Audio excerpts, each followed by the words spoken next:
I see the value in my own work, but I also see the meaning in all the endeavors of the people of Fontaine. I believe I will continue to take pride in fulfilling my duties.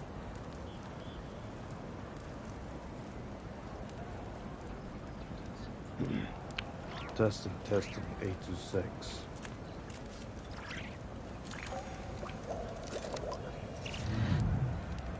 Alright. Anyways. Hello my lords, this is Golden Hexagon here, and welcome back to another broadcast. I'm sorry for the late update for any delays that I said that I would do this sooner after the Splitgate live stream. And now, we're about to do this. And here we go.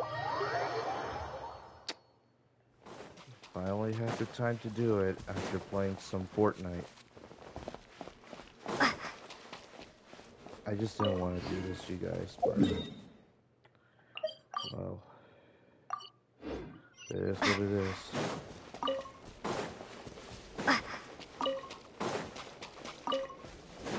Alright.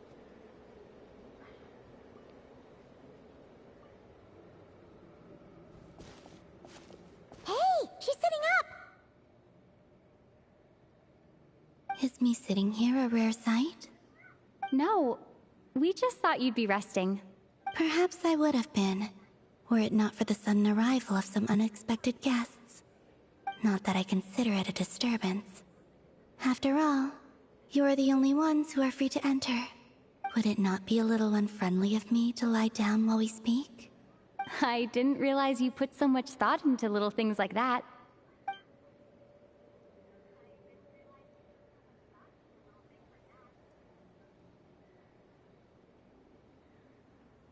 Only sometimes.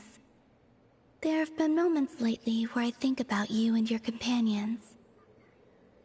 They are warm, mysterious, and cozy memories. Very few of my past memories are anything like that.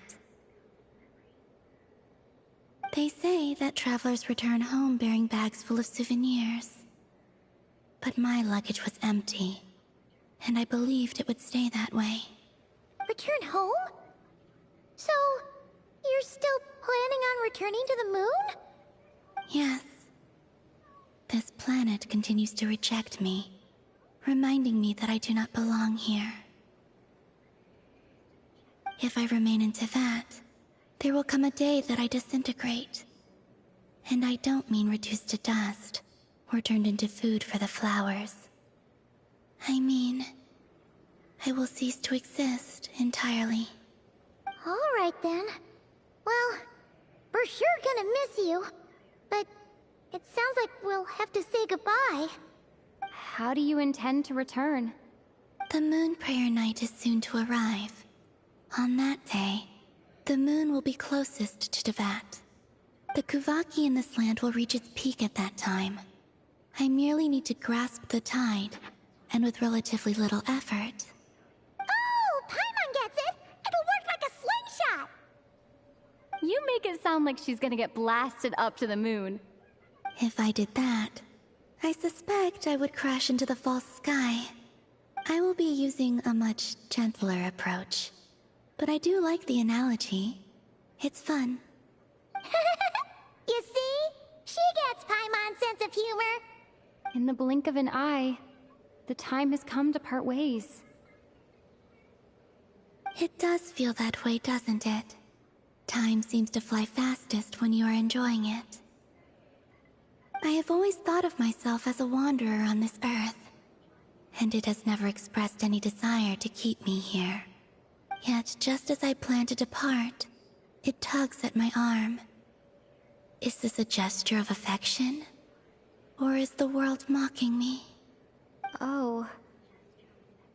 Were you hoping I can answer that? Yes. You are a traveler, so you must have a lot of experience in this area. Then, what I would say is, enjoy the moment. That's right! Don't overthink it! Happiness is happiness and joy is joy! The point is to see. Then what I would say is, even though I am very tired right now, I am still happy. I can't tell from the tone of your voice. Oh, really? You don't think I sound happy? I'm just kidding. I could tell you were in a good mood today from the moment we saw you. Ah, a joke. Albeit not a funny one. Anyway, I assume you're here about you-know-what. Give me your hand. Actually, it's not that. There's something else we wanted to discuss with you. Oh. Then, do you still want to give me your hand? Or not? Sure. Huh? Thank you. So, I've heard that in the Moon Prayer Nights of the past, people here would hold celebrations in the Moon Goddess's honor.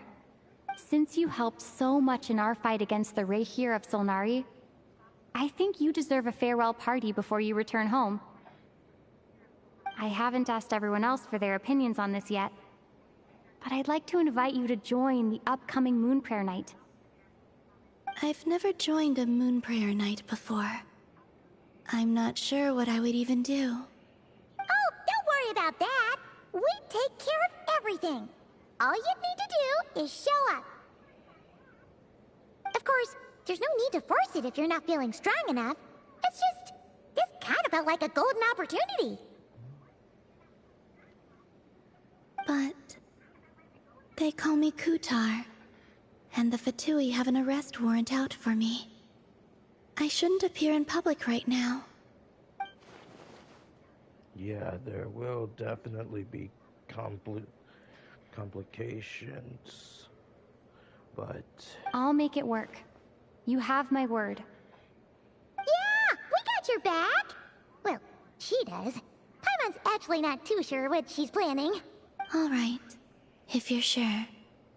I will not refuse your invitation. I suppose it wouldn't hurt to pack a few more sights from this world into my suitcase before finally learning what my homeland looks like. Oh, if you see Lauma, please tell her that my answer to the question she asked me is neither yes nor no.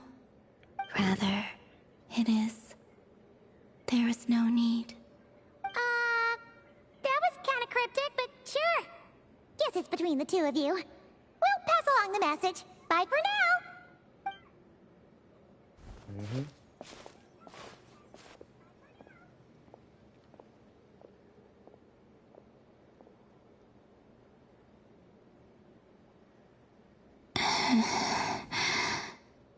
And also, I do not know. whoop. Looks like we're going on this special mission, are we? Since she's agreed to join the festival, let's go see who else wants to take part.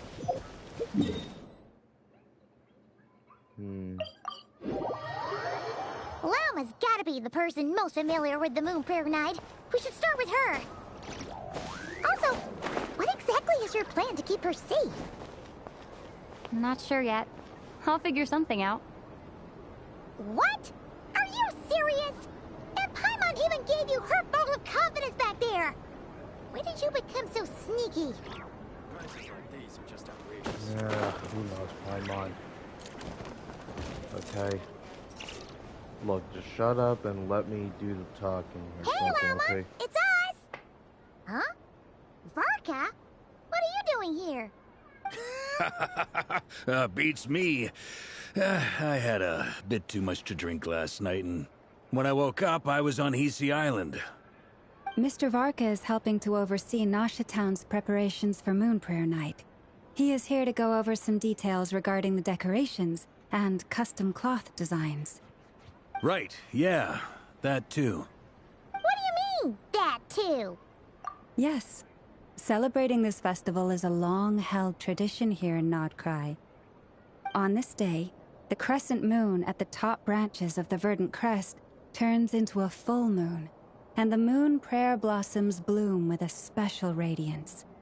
Our people take these to be blessed omens, It's an especially welcome event coming off the back of all that nasty business with Rare. Everyone got put through the ringer recently, and now they're looking to turn their fortunes around.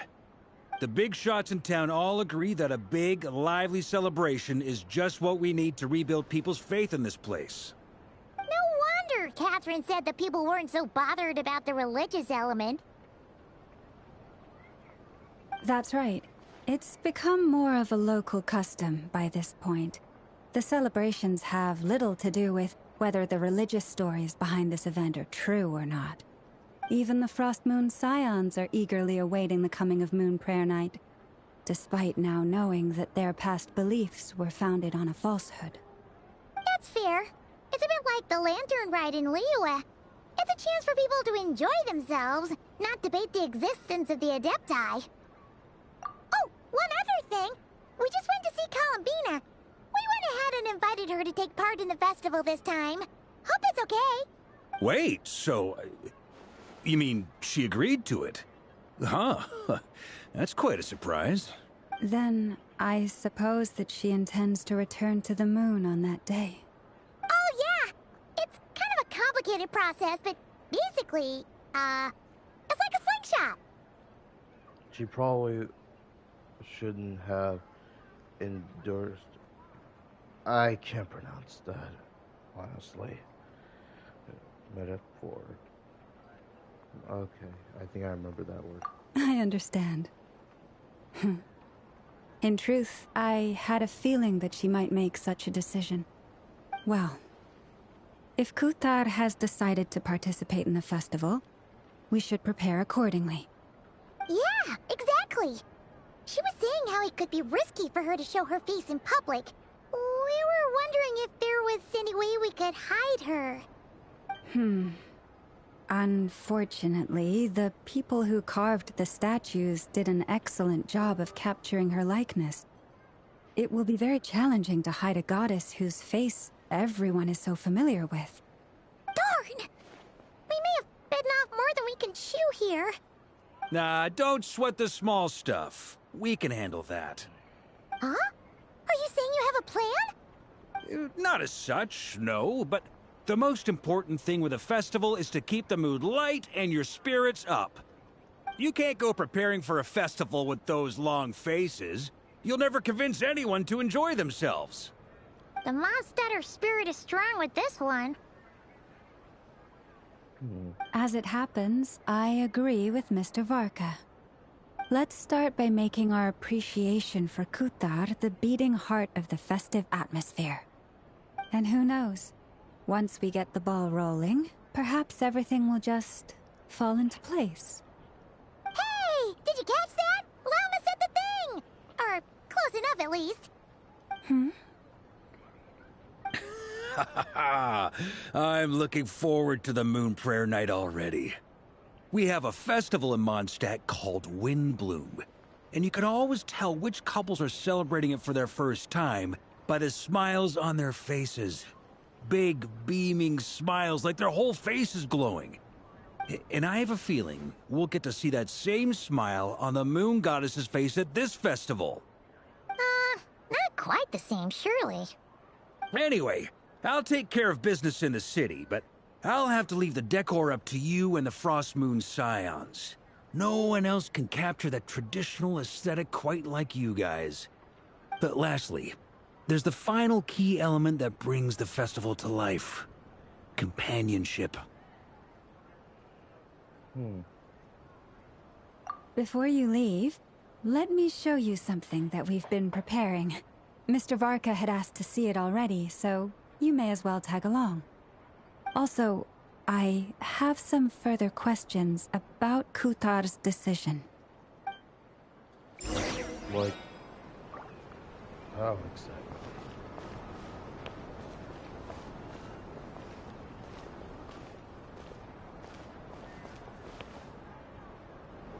Huh! What's this?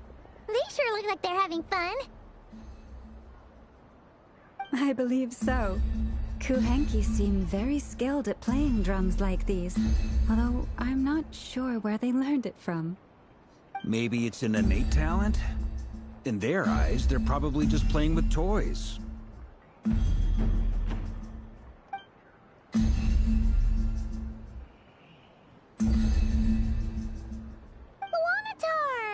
You wanna play too?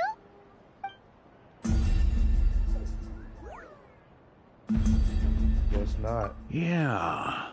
She looks more confused than anything. Maybe we can teach her next time if we get the chance.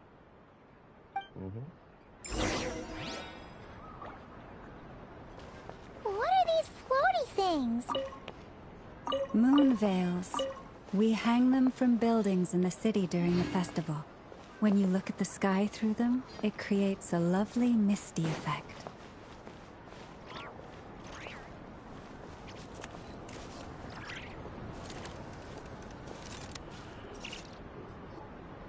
Everyone seems hard at work. They are preparing items for Moon Prayer Night. For instance, the sculpture being made over here. Mr. Varka and I were just finalizing the details of where it will be placed. Ah, there she is. I didn't know the finished article would be so large. Not to worry, though. All the necessary arrangements have been made. Just let me know once it's ready, and I'll get some people to ship it over.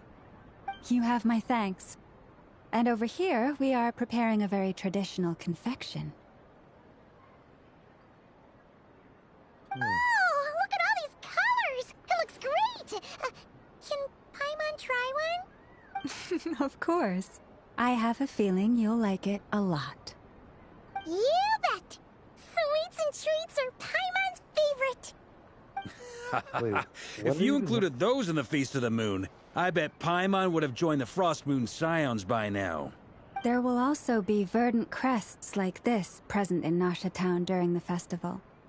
The timing of Moon Prayer Night is not completely set in advance. We make a rough estimate, then observe the changes in the verdant crests and moon prayer blossoms to guide us. As such, the wait itself is a fun feature of this particular festival.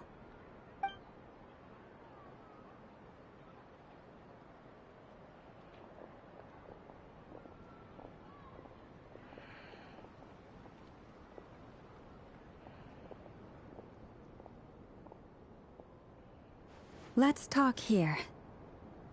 To tell the truth, I am very surprised to hear that Kutar is willing to participate in the festival. I once asked her if she'd be willing to stay with the Frost Moon Scions. I could introduce her to everyone, and we could be a family to one another. She did not answer, but she has not appeared here since. I took this to mean her answer was no, but if that were the case, she would not have accepted this invitation.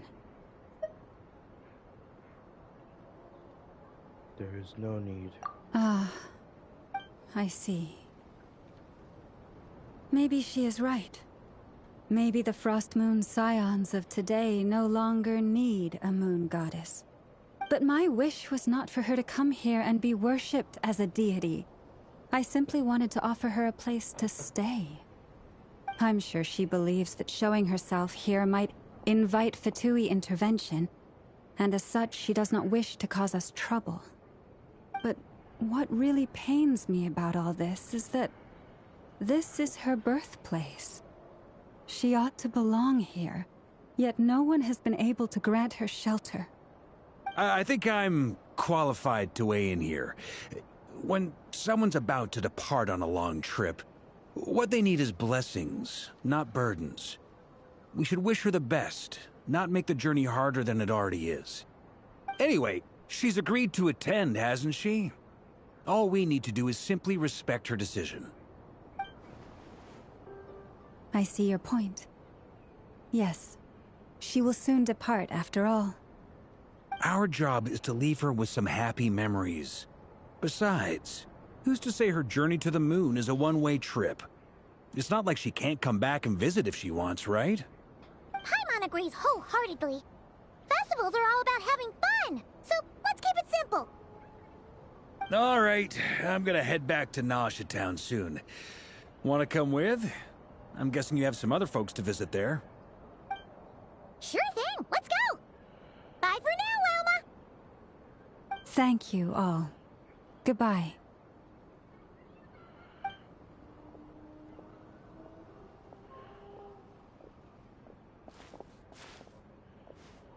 Hmm.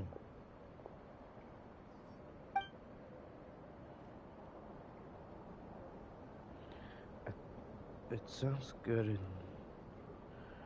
in principle. What? Okay. Hold on. I'm gonna.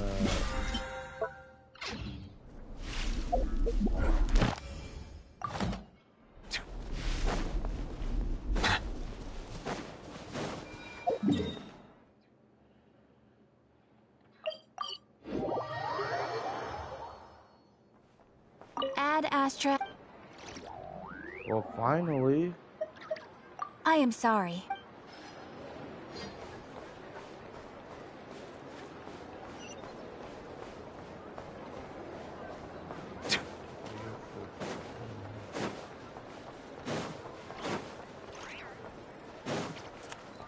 Oh, right. Over it. Of course. Huh? Hey, over there! It's Durin and Albedo with Flints! What could they be chatting about? Oh, it's those two. Your guess is as good as mine.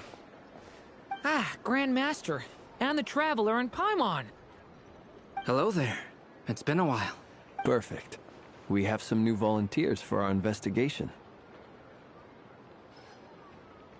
Sorry, what invitation? Wait, let me guess. The righteous Lightkeepers are finally ready to hunt down the Abyssal Dragon? Haha. Yes, that too. Yeah, right. Oh, wait. Why does everyone keep saying that too? Well, to be precise, the facts match, but not the causality. Wait, so I guessed right? Half right. Don't act so impressed with yourself. Maybe I can explain. We ran into Mr. Flint's north of Nasha Town. At that time, we just noticed a few abyssal creatures out in the wild, but the strange thing was, I didn't detect any traces of abyssal energy on them at all. On closer inspection, we realized that they were not real monsters, but something akin to reflections in the water, or perhaps a mirage. Huh? What do you mean? Like, you could see them but not touch them? Exactly. It was very peculiar. They roared and tried to attack us, but we could not make any physical contact with them. I think I've heard of things like that happening in Krai before, but I don't know much about it. Yes, it's a known phenomenon. Mirage-like illusions tend to appear in Krai in the run-up to Moonprayer Night. From a distance, they appear quite real. I myself thought that Misters Durin and Albedo were locked in battle with abyssal monsters when I first arrived. But after sharing intel and investigating a little further, we can confirm that these illusions are harmless. There is no great cause for concern. I see. All the Mirage stories I've heard are either animals, rocks, or small houses. Abyssal monsters, though? That's a first. It's a first for me, too. So I'm planning to look into it further just to be on the safe side. I intend to inspect a few more locations. What about you two? Any plans? Alice contacted me a few days ago. She'd like me and Durin to assist her with an experiment. Alice. But we lost contact shortly after receiving the message. I'm sure that comes as no surprise to anyone familiar with her. We don't know when the wind will blow, yet when the wind blows, we will know. That, in a nutshell, describes how Alice operates. Yeah, that tracks. Okay. Well, I suggest we investigate this Mirage business in the meantime. It's piqued my curiosity, and I'm pretty sure I know someone who will already be 10 steps ahead of us. Well said. Right? Whatever's happening in Krai, she always seems to be the first one to know. Let's go see what she knows. We can invite her and her staff to the festival while we're at it.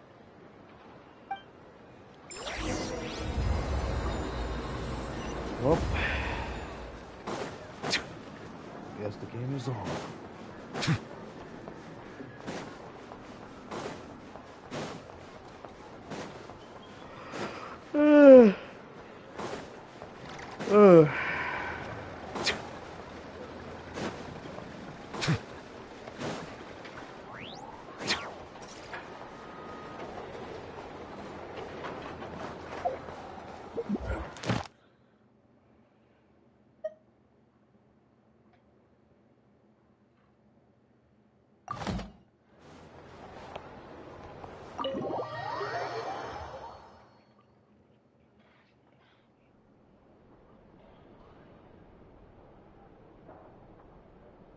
You're right, I have noticed.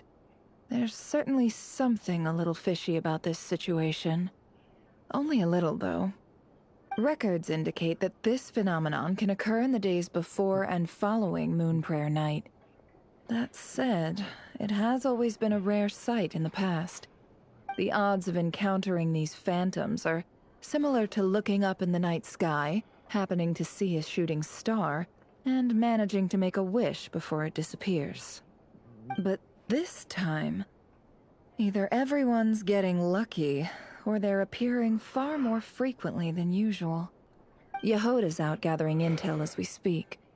In the meantime, let me check off some points of interest. First, the Abyss. The ones we saw seem to be abyssal monsters. Indeed. But we have identified one location where many more of them have made an appearance. And not just monsters, but human phantoms, too. Given the scale and nature of the phantoms, it's almost as if someone's last memories are coming to life. Or perhaps the memories of multiple people. Oh. So you mean the phantom monsters are hunting down the phantom humans? Exactly. The phantoms can interact with each other, but we have no means of intervening. In addition, some of the human phantoms would seem to be from the very distant past. This is clear both from the clothing they wear and the stories they tell. They claim to be from Hyperborea, a name which I've heard from Lauma before. If this is true, it means they must be from 6,000 years ago. Did Paimon hear that right? 6,000 years? It sounds like this merits further exploration. That'd be a big help. I'll leave it with you, Albedo. My knowledge of ancient history is non-existent. I used to doze off every time the pre-Knights Favonius era came up in class. It's quite a miracle that you were able to understand these phantoms' speech, given how long ago they lived. I suppose you're right. But I'll leave the archaeologists to ruminate over that conundrum. As an intelligence broker, my sole interest is in the value of the information I gather. Which, in this case, hopefully good favor with our dear Lady Moonchanter. So calculating. Whew, this intel broker logic always catches Paimon by surprise. Sounds to me like we could split the work up. I think the abyssal phenomenon is best left to Albedo, Flints, and me. Agreed. It coincides with my duty as a lightkeeper. For my part, I'd like to understand the Abyss better. Even a little knowledge would go a long way. This is certainly a rare opportunity to study the Abyss. But even rarer, perhaps, is the chance to make contact with the Ancients. The Curatorium will take the lead on investigating the Hyperboreans. We put in the work to learn what we know so far. It seems only fair that we get some quantity of exclusive intel. That just leaves our trusty team of 2 unassigned. Seems like it, yeah. Since you became an honorary knight, of course. This was part of my grand plan all along. Ha ha ha! Oh yeah! By the way, we managed to convince Columbina to come to the Moon Prayer Night celebrations. Would you and Yehoda like to join too? She agreed to that? Huh. Quite an achievement. Never underestimate the traveler, I guess. I'd be happy to join. No point shutting myself inside when the streets are all decked out. I doubt any clients will be visiting during the festival in any case. And Yehoda loves a party, so I'm sure she'll jump at the opportunity. No.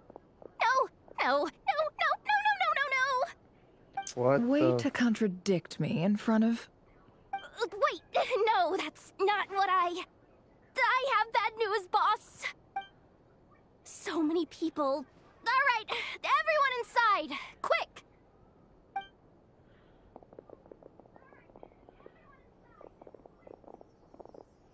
This is gonna sound crazy, but hear me out. I saw one of those phantoms at Star Sand Shoal, and it was some sort of flying ship. Like a spaceship? A spaceship at Star Sand Shoal? That's gotta be the one you came to Tibet in. You said you saw the same thing through the moon marrow, right? Huh? You already know about it? Ugh, I thought I was gonna blow people's minds. Turns out... wait. Back up. You came here in a spaceship? Now my mind is blown! What's it like on the inside? Was it like flying through space? I want to know everything! Maybe that's a conversation for next time. Yep, exactly. Huge discovery. You're the best. Second best intel broker in the world. After your boss, of course. Wow. Really? Well, I don't know if I'm all that, but... I guess that decides where we're heading next. Come on, don't look at me like that. I know the spaceship doesn't have anything to do with me, but... You don't want to leave me as the only one twiddling my thumbs, do you? Please? Fair enough. You can tag along. In that case, let's meet back here to discuss our findings once we're done. I wish everyone a productive investigation. You too.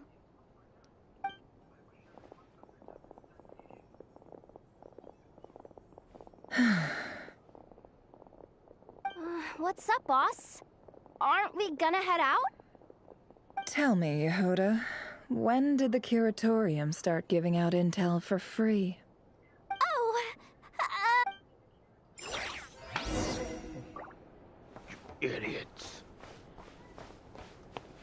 You gotta have to at least rethink before you do anything, or tell us, you know.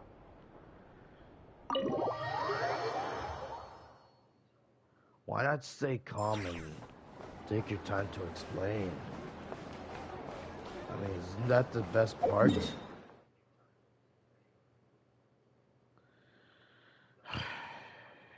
Idiots.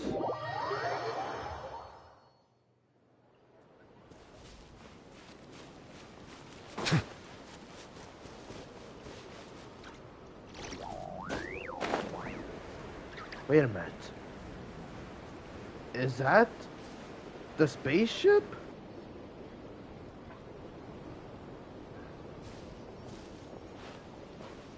Well, what do you know? Yehoda was right on the money. This phantom really is your spaceship. But that's so weird. Why would it show up here? Is it some kind of projection? Or a ghost? Like, maybe it no longer exists. But somehow it left an afterimage? I'm not sure either. Ah, you're already here. Miss Lauma, what a surprise. I thought you were busy with festival preparations. I was, until one of our people informed me that a strange sight had appeared at Star Sand Shoal. No one's ever seen something quite like this before. I thought I should see it for myself. Same here. Oh, so we heard that these things appear around the festival period. Any idea why that is? Unfortunately not. We have very limited information about them, since they can't be interacted with. And no human phantoms have ever made an appearance before now. The most we've been able to deduce is that these sightings appear to be connected to the increase in Kuvaki energy around this time. Yeah, seems like that's all we can Allow me to lend you a hand.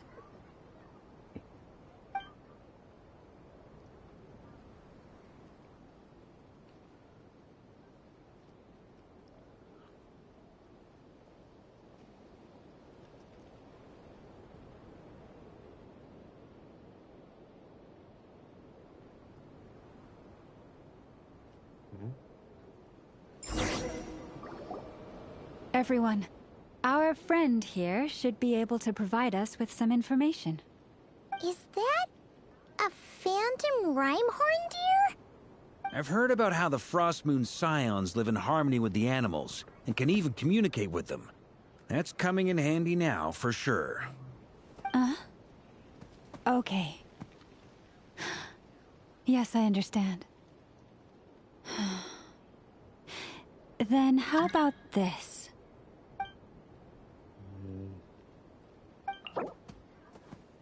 Sorry, gotta have to reject that. Oh, it's leaving. It appears to share our curiosity about this giant spaceship, so I asked it if it wouldn't mind investigating along with some friends. In return, I told it about some nearby spots where the wild fruit grows abundantly. We may live in a different era from these phantoms, but I trust that the terrain, climate, and ecology here are more resistant to the effects of time than some things are. Let's give them a moment, and hope for the best. Right. All for the best, I got it. All back together? Must have been a lot of fruit. Indeed. Now let me ask them some questions.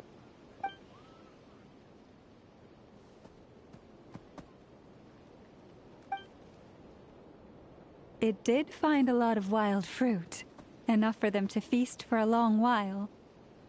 This puffin circled in the air several times, but didn't spot anything out of the ordinary. Certainly nothing to do with the spaceship. Huh. Well, it definitely makes sense to get a bird's eye view. Indeed. Other than that, I was also thinking that the world these phantoms see is also different from ours. Oh, I get what you mean. The wild fruit exists in both times and spaces, but there might also be things that only exist in that space-time, which we can't see.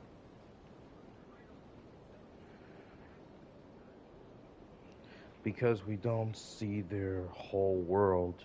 Good point. Great thinking, Llama.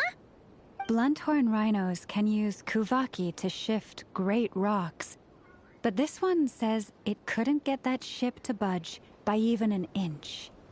The sniffer mole tried too, but despite being a skilled digger, it could not get through. They say that the spaceship looks robust and undamaged. It seems completely impervious to any and all attacks.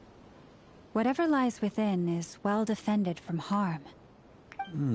So, just like us humans, there was nothing they could do about this spaceship either. Yes. Still, they deserve our thanks. We are grateful for all your efforts, dear friends. Now go, and enjoy your feast. I've noticed some other human phantoms gathered nearby. Come on, let's go talk to them. Of course. Human phantoms are always easy to talk to as long as we have the same language. So... What is this thing? I've never seen it move, and there's no way to get inside. Goodness knows. My grandpa says it's been sitting here at least since his grandpa was still alive.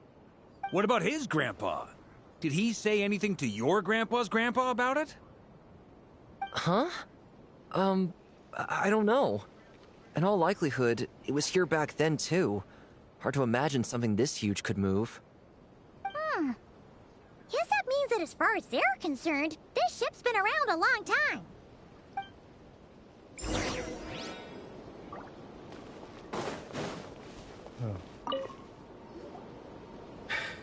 Come on, brothers. If we can get even a small chunk off of this thing, it's gotta be worth a fortune. Today is the day we strike it rich. Huh? You mean Paimon?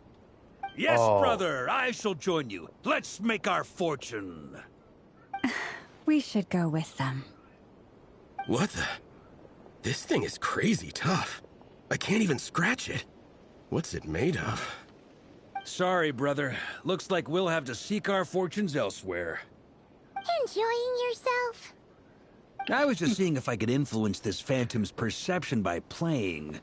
But nope, no dice.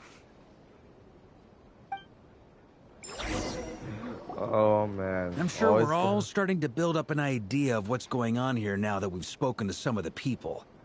These phantoms are reenacting real historical events in Krai. It's almost like we're in some kind of interactive stage play. We can talk to the actors, but the plot is fixed, and we can't influence it. It makes sense. History is set in stone. The objective facts of the past cannot be changed. Paimon totally thought you were just goofing around earlier. But actually, you were doing some serious investigating. Of course I was. Anyway, at this point, I think we're forced to conclude that although the Phantom spaceship is right there in front of us, we aren't going to learn much about it from these people.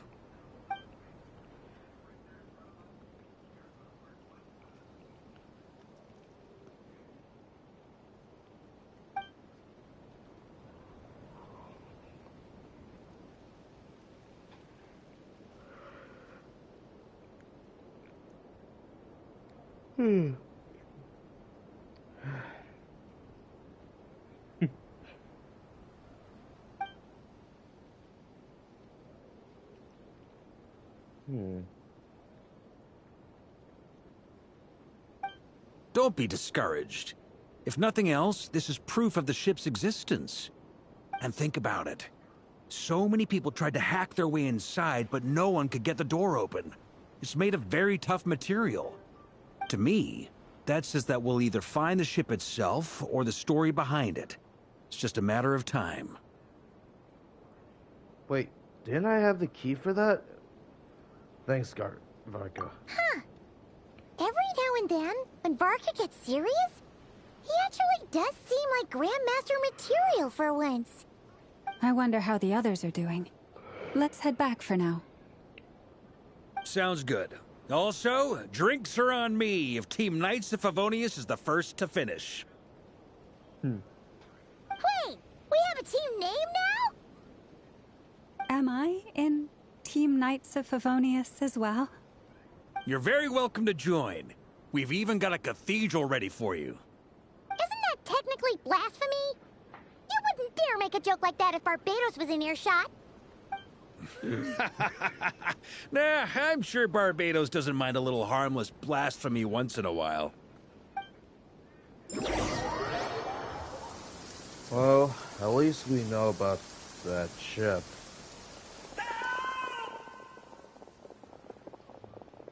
Oh, no! Get away! Oh. What the? Wait a minute.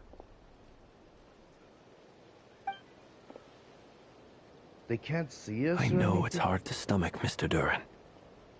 But as I'm sure you've noticed, there is nothing we can do to intervene in that which unfolds before us. But we have to at least try. And try you have. But are you aware of how many unsuccessful attempts you've made now? I wasn't keeping count. I'm afraid this is the 39th failure so far. Or the 5th if we're only counting this particular victim. There are no indications that these phantoms may be altered in any way. You seem to have calmed down a little. I'll make us a fire. You should rest and have some water. Feeling any better now, Mr. Duran? May I ask a few questions? Be my guest. What exactly are we witnessing here? What happened to those people? My guess would be that we are seeing Krai during the Conrian Cataclysm. Would that be accurate? Conria. That is correct. As you know, once the Abyss senses even the tiniest crack, it floods in and spreads like wildfire. There was a time in the distant past when it permeated all of Nodkrai, causing immeasurable harm. The people paid a terrible price to heal this land. Then, 500 years ago, the whole of Teyvat suffered an abyssal disaster. Once more, Nodkrai was dealt a devastating blow. I see. In the face of the abyssal onslaught, all were like grains of sand tossed around by a tidal wave. Be they human, fae, or god. The moment you witnessed is but one drop in a whole ocean of catastrophe. All right. I guess that answers my second question, too.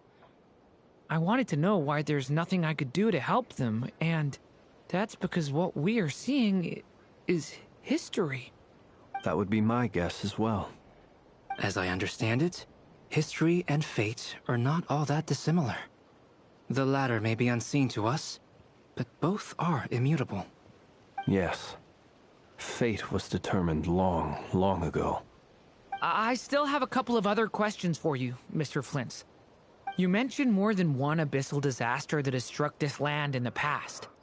How can you be sure that what we're seeing is from the Conrian incident? And also, how are you able to stay so calm when you're talking about these events? From everything I know about you, you're not cold or ruthless, and you're not indifferent to the suffering of others. Alas, I am forced to show my age. I must be 600 or 700 years old by human measure. Wait, so you... One is not easily moved by history when one has witnessed the truth firsthand. I'm sorry. Of course. You needn't apologize. Your passion is a good thing to have. Treasure it, because someday you may find it in terribly short supply. Now, at the risk of offending you, I have a question in return. Your curiosity toward the Abyss, is it born from hatred or because you sense its call? I only ask because I kept a fragment of Rarir's body in my lantern for a short time. Specifically, his heart. So I know what a burden it can be to carry the Abyss with you. And I hear its power growling from somewhere within you. In my eyes, your mere existence is a miracle. My honest answer is... I don't know. I don't think I have the confidence to say for certain. What I will say is the Abyss is not the only issue that haunts me. Even before I became who I am today, the question dogged me constantly. Should I even exist at all? My doubts remain unresolved. But when we fought Rarir, something became a little clearer to me. Sometimes it is the darkness within us that allows us to achieve the impossible. I certainly got the sense from your 39 attempts that you were trying to achieve the impossible. It sounds like you've resolved to see the truth for yourself. Absolutely. In that sense, he and I are quite similar.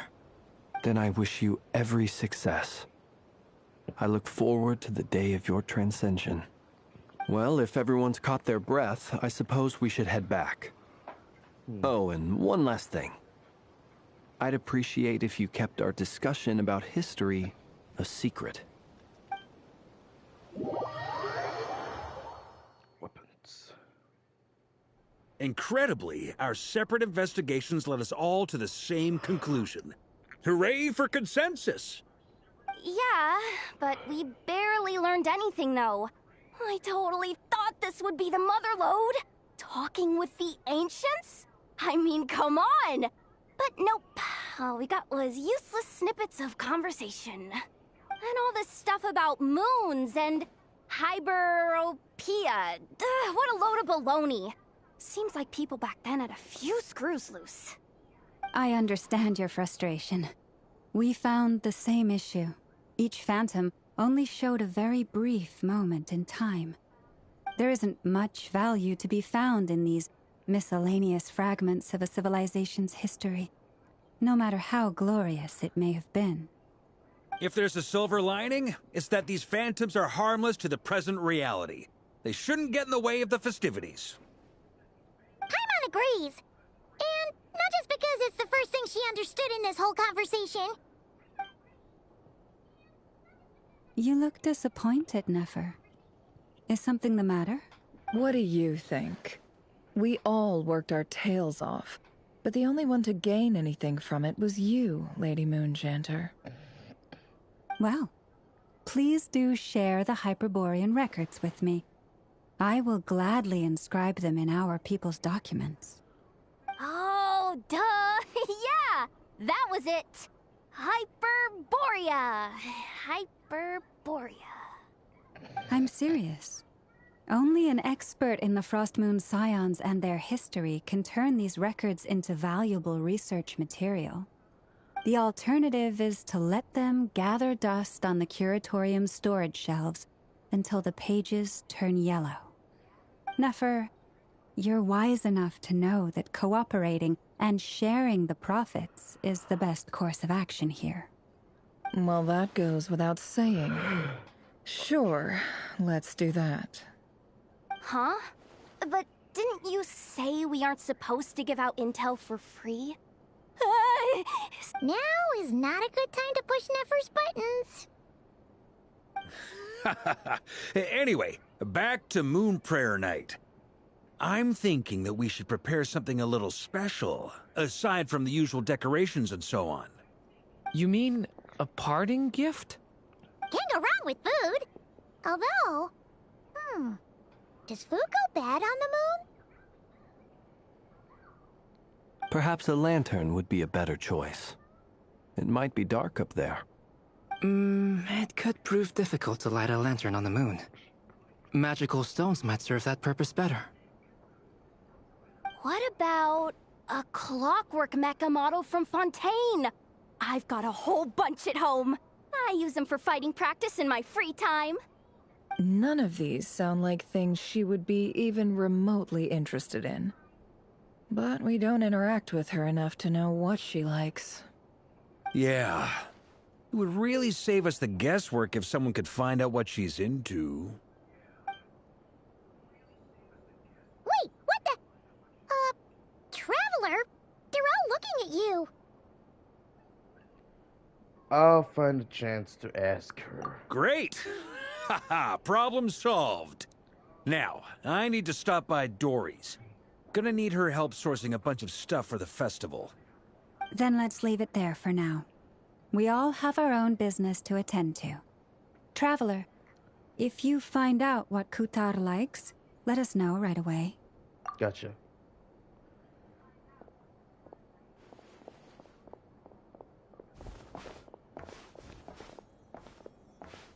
Is something the matter? That's my line, dude. I'm fine. It's just... I'm still feeling a little rattled after witnessing the horrors of the Abyss. But it's okay. This is something I have to work through. I'll be all right. Thanks for your concern. Well, don't put too much pressure on yourself. If you ever feel like something's wrong, physically or mentally, we're here to talk. Don't forget, I'm a member of the Knights of Avonius. Come on. Stop treating me like a kid. Ah, jeez. Relax.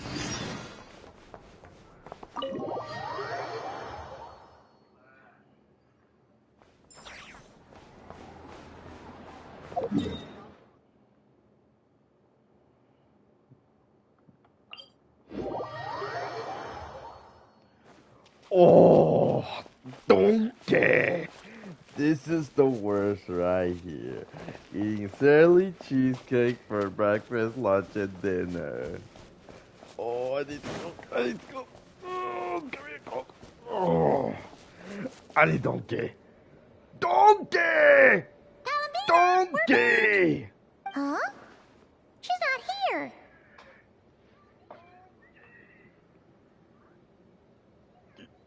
Weren't there a few Kuhenki here last time, too? Where did they all go? Maybe she took them out for walkies? Walkies? For Kuhenki? You're not pets, you know. Oh, well. Looks like we just came at a bad time. Let's try again tomorrow. There's still a few days until Moon Prayer Night, so we're in no rush. Besides, she needs time to rest anyway. Fair point. Let's go.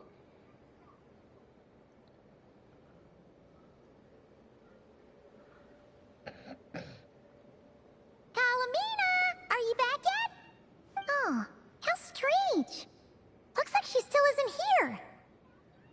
This is a bit odd. Right? It's not like her to spend so much time outside. Especially since she's worried about attracting unwanted attention.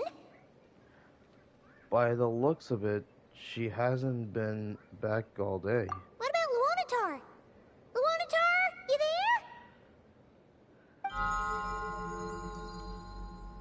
Hey! Do you know where Columbina went? Sorry, didn't understand. But if you know where she is, could you take us to her? What? Sounds like an I don't know either to me. Yeah, that's even stranger. The flowers. What about them? Oh, that's not good news. They change color when Columbina gets weaker, right? And they look super pale right now. Oh, fuck.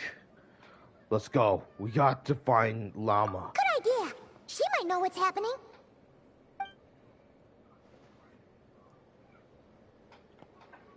Llama! Ah, it's you. How is Kutar? Is she okay? She has visited a frost moon. Has she? No, I'm just gonna say she's missing. No, she hasn't.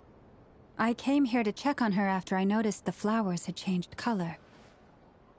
Based on past precedent, she must be very weak right now. Even getting up to walk would be a struggle. It seems unlikely that she wandered off outside. Not to mention that she doesn't do that at the best of times either. So yeah, this is super weird.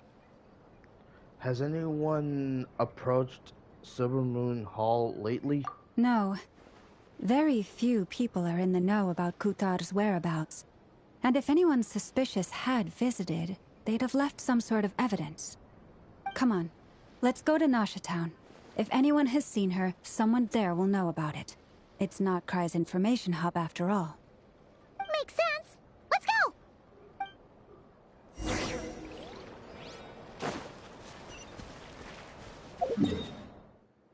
What the hell happened?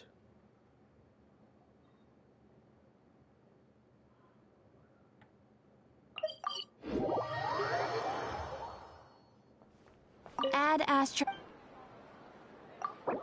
Thank you for complete. Add Astro.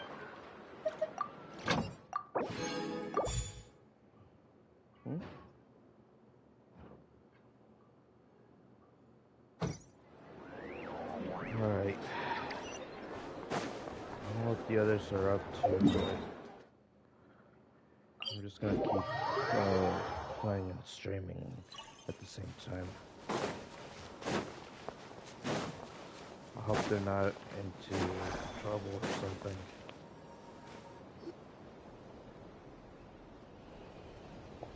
I mean... Wait a moment.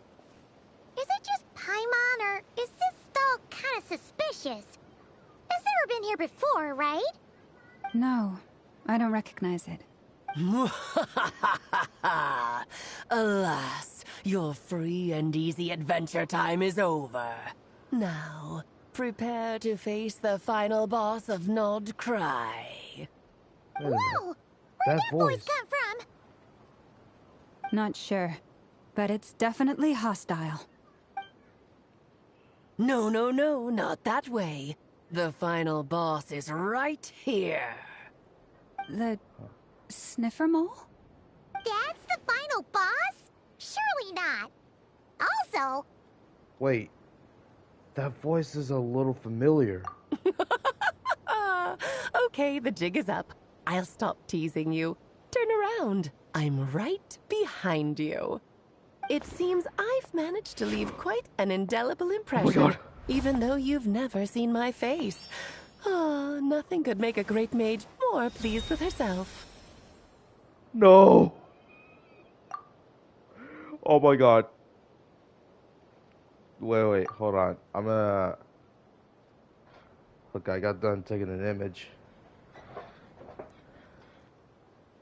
Okay. So, now that I notice, I've just got to meet with Alice. Oh my god. What is going on? I've heard that all the big shots in Teyvat have long, wordy titles that stun people speechless when they make their entrance. Unfortunately, none of them are affiliated with the Hexenzirkel, and we ourselves keep a very low profile.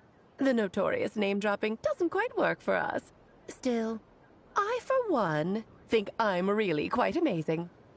So that didn't stop me from coming up with a title anyway. Alice? It's really you this time? Not a lantern or a Dodoko, but Alice in the flesh? No way. That's right. So, what do you think? How does it feel to finally meet me? You look like... You look just like Clay. Oh, that's the first thing you thought. A little surprising, but that actually makes me very happy. Because that means that when Klee grows up, she'll be just as stunningly beautiful as her mother. So she's a friend of yours? Kind of. This is actually the first time we've seen her in person. I see. Madam Mage, that was, quite a powerful entrance. I certainly won't be forgetting it anytime soon. It's okay, Lauma, don't force it. Paimon will do the honors. This is Alice from the Hexenzirkel. She's a friend of ours. And of Arcus, too. She helped us a lot in the past. That's right. She's a good person, just kinda... unpredictable. Well, what is the human heart if not unpredictable? Hmm? If we could not do as we please, how would we differ from machines? I am Lauma, Moon Chanter of the Frost Moon Scions. It is a pleasure to meet you. Oh, I know. Before you got here, I spent a good, 15 minutes getting up to speed on Nodkrai's present situation. In other words, I've read the whole in the last episode part, so we can skip the pleasantries. Fair enough. Well, Miss Alice, I can already tell that you have quite a unique personality. He'll get used to it. Paimon sure is. So anyway, what are you doing in Nodkrai, Alice? Oh, I thought I told you already. This time, I'm the final boss. Final boss? And what a formidable foe I shall be. Powerful, confident, decisive, and good luck finding my weak spot. You will never succeed. I'm going to send a formal request to Jean to put you in solitary. Oh, drat! My one weakness, and you found it in an instant. Fate has been dealt a devastating blow. Thus falls the great Dodo King. Why are you playing along with this nonsense? Just relax. For funsies, of course. What's wrong, Paimon? Are you disappointed in me? Am I a gigantic letdown? No, it's just... You seem like a busy lady. And this is the one time you've shown up in person. Paimon figured it would be for something more high stakes than just goofing around. You're quite right. I'm here in Krai because something big happened. Something big enough it caught the attention of the Hexenzirkel. It concerns the 3 moons, Teyvat's borders, and of course, the moon goddess you are currently searching for. You know where Columbina is? Kind of. Why don't we discuss this over a pot of tea? My main reason for coming on this trip to Teyvat was, of course, to have some fun. But I do technically have a job to do as well, namely, maintaining the stability of Teyvat's borders. I'll skip over the complicated parts, but to sum it up, abyssal energies are all that lie beyond Teyvat's border. We'd find ourselves in a real pickle if they ever made it through. And the phantoms you've been seeing are a sign that the border has been disturbed. Ah, no wonder they tend to show up around Moon Prayer Night. Is it because the real moon is now so close to us that its power can cross the border? In part, but only a negligible amount passes through. Just enough to influence the verdant crests and so on. And as you've noticed, there has been an unprecedented number of phantoms appearing this year. The influence of the moon beyond the border cannot explain this. No, there is another far greater factor at play. The trilunar syzygy. A trilunar syzygy? Eons ago, before the heavenly principles came to Teyvat, it was the then 3 moon goddesses who controlled the laws of this world. You're talking about... Oh, that's exactly it! The 3 goddesses split these powers amongst themselves, promising never to consolidate them into one singular body. This was meant to keep the world stable. But, fast-forwarding to the present, the eternal moon's marrow is with you, while the iridescent moon's marrow, which should never have appeared in this world, has been retrieved. Add that to the presence of a moon goddess in the flesh and... the power of all 3 moons is gathered here in Krai. There hasn't been an event like this since the War of Funerary Flame. And it's having a noticeable effect on Teyvat's borders. So, why are you so concerned about said borders, if I might ask? Because I wish to give my darling daughter a peaceful, sunny environment to grow up in. Is that a good enough reason? Kinda sounds like you're dodging the question, but it does make sense. Well, that's one reason anyway, and the most important one. The others are a little complicated to explain. For instance, cleaning up after dearest Miss R. Albedo could tell you more about that if you're curious, but right now, I have a more important question to ask you. Why are you collecting the moon marrows? Columbina wants to use their power to return home.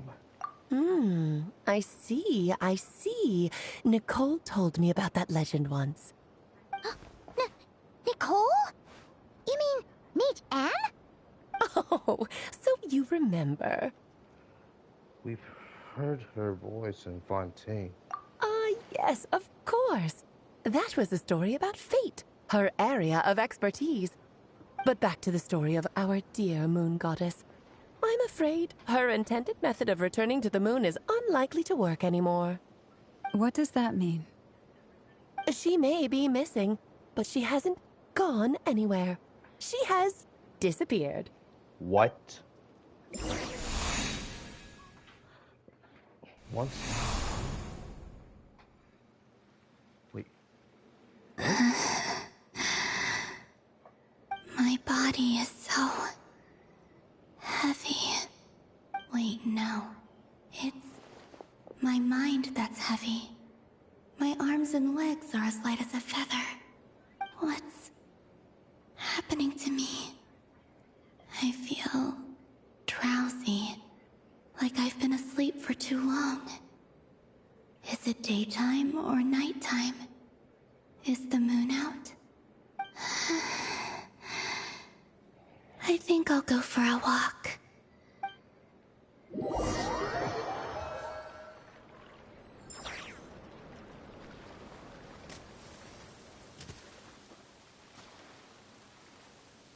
Are you out for a walk too? Huh? What the...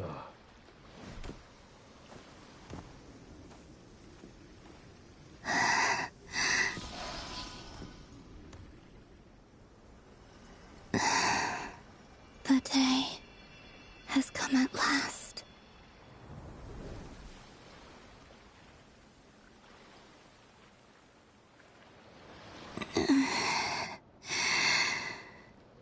Have I grown so weak that I can't even sustain my physical form?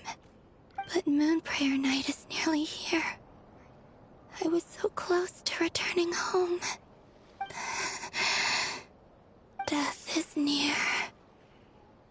Is this how it ends for me? Will I return to the moon after I disappear? Or... I don't want it to end like this. So far, at least, I still exist. Even if not physically, I can still feel. But as my power wanes, I'm sure that too will fade. I suppose I might take one final look at this world. The world where I was born.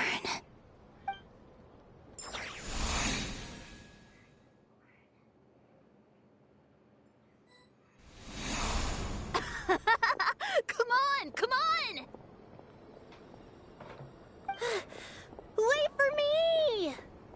The Frost Moon Enclave. How much it has changed since I was born. These decorations, they're so heavy.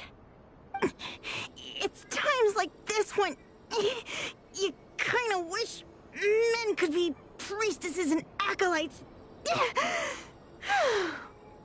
How fascinating. I've never had the chance to be privy to people's private lives in this way.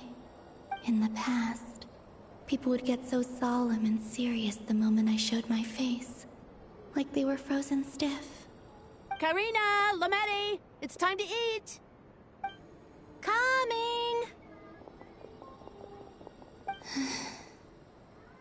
I want to watch them a little longer.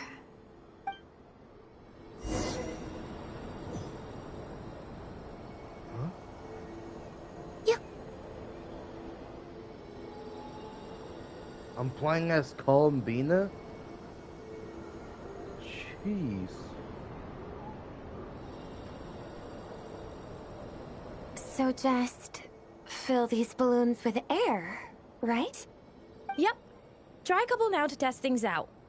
The rest can wait till Moon Prayer Night. Think fast.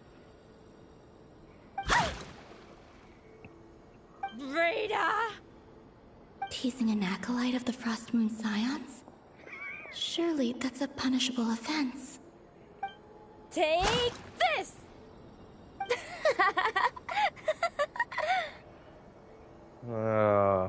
Of course. Alright, enough horsing around.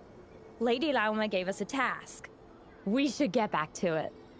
The task is just to check that the balloons don't leak, right? Doesn't matter if we fill them with air or water. Yeah. Okay, you got me there. And you got me there. But still, we can't use all the balloons before the festival even starts. We won't use all of them. And as long as Lady Lauma's trusted acolyte doesn't snitch, this can stay as a little secret between friends. A couple more can't do any harm, right? Oh, you menace. Then, think fast! Is pumping a balloon full of water really so much fun?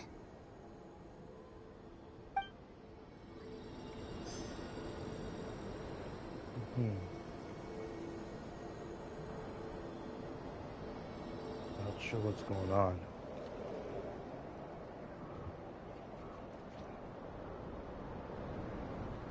I'm sure you're both tired from playing all day. Come on, eat up.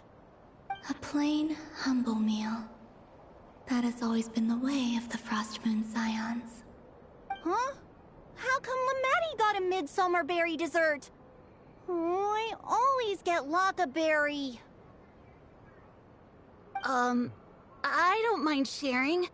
You can have a bite of mine if I get to have a bite of yours. They're sharing food? I've never shared food with anyone before. Even at the Harbinger tea parties, everyone just ate off their own plate. And when I couldn't finish my food offerings from the Frost Moon Scions, they'd leave the leftovers out under the moonlight for the animals to claim. Hey! That was 2 bites! Oh, then you can have another bite of mine. Oh, you too. Oh, don't fret now. Here, have some of Granny's too. So this is what it means to be family.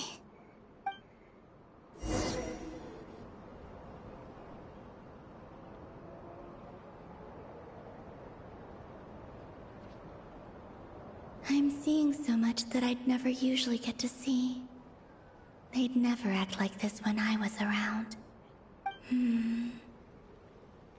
It's nice, being able to just watch people in peace in these final moments. What a rare opportunity. I think I'll go take a look around Nasha Town, too. Maybe the Traveler will be there.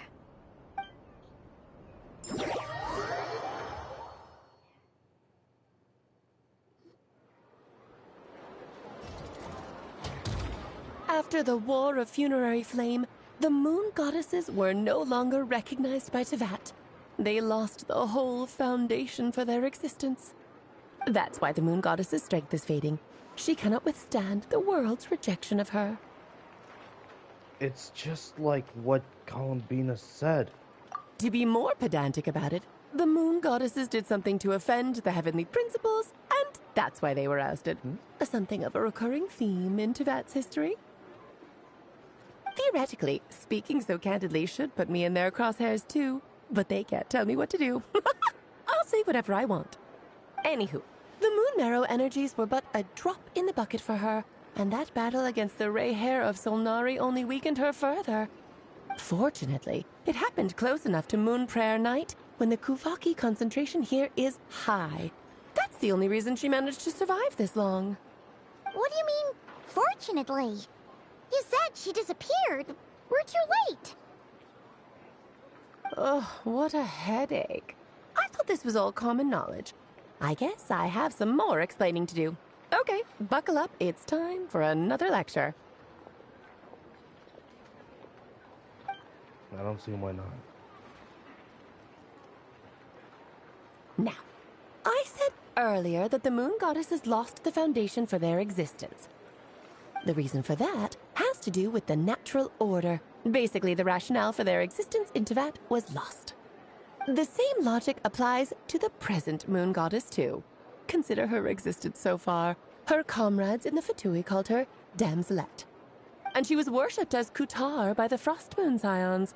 But these connections have now been severed, whether by her hand or yours. So, the rationale that once sustained her existence is now gone. Wait, we did that to her? Oh, well, strictly speaking, yes. But let's not start pointing fingers, shall we? I'll only end up as the big bad villain, and that's not the kind of final boss I want to be.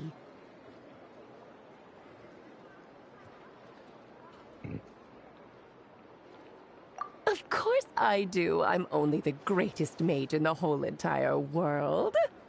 Now, if you wish to find your Moon Goddess, there are 2 problems we need to solve. Firstly, we'll need to strengthen the connection between her and Teyvat, at least enough to sustain her until Moon Prayer Night. Strengthen her connection? But does that mean I'll have to rally all the Frost Moon faithful behind this? I'm afraid a bygone faith and a former home won't be of any help to her now. Do you know her name? Her name? Oh, yes. Names are very important things. A name is a fundamental concept that anchors one's entire existence.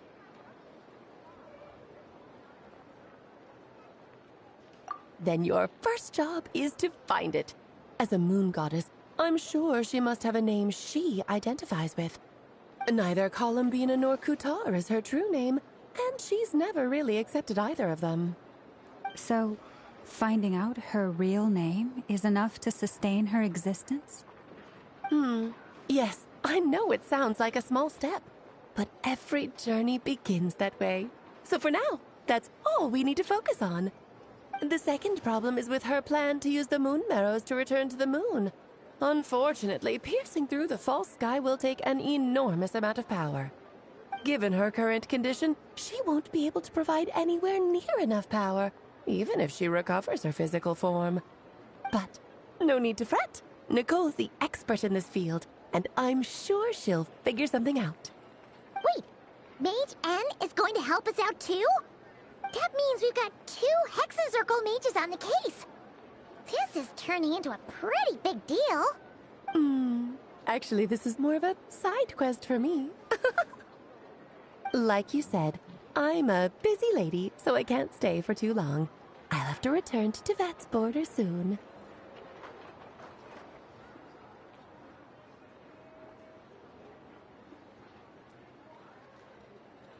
Thanks for telling us. That's the upside you get for looking out for my little Klee. Hopefully that will incentivize you to carry on keeping her company in the future. Anyway, jokes aside, you'd better get moving. It will take quite a miracle for the moon goddess's consciousness to hold out till moon prayer night. Oh, I suppose I might as well tell you where Nicole is before I leave. Off you go now.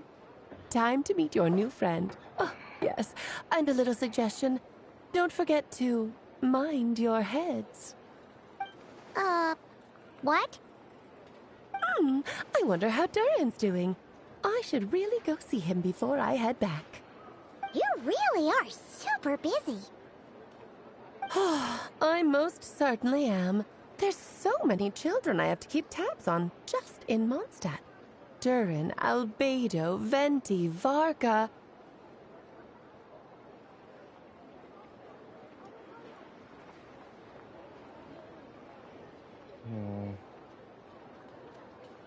Klee didn't make the list, huh? Of course not. Klee is my pride and joy. I have no qualms about her, because she's the best child in the whole wide world. Yep. Klee's a little angel. I'm glad you agree. Well, all the best. See you when I see you.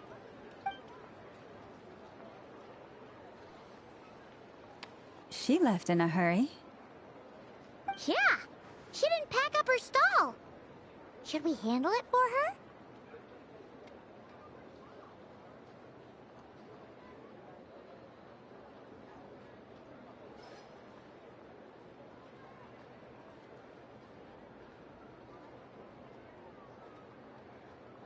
I must say, I'm now very curious about her daughter. Klee, wasn't it? What's she like? That's a long story. Come on, we'll fill you in as we go.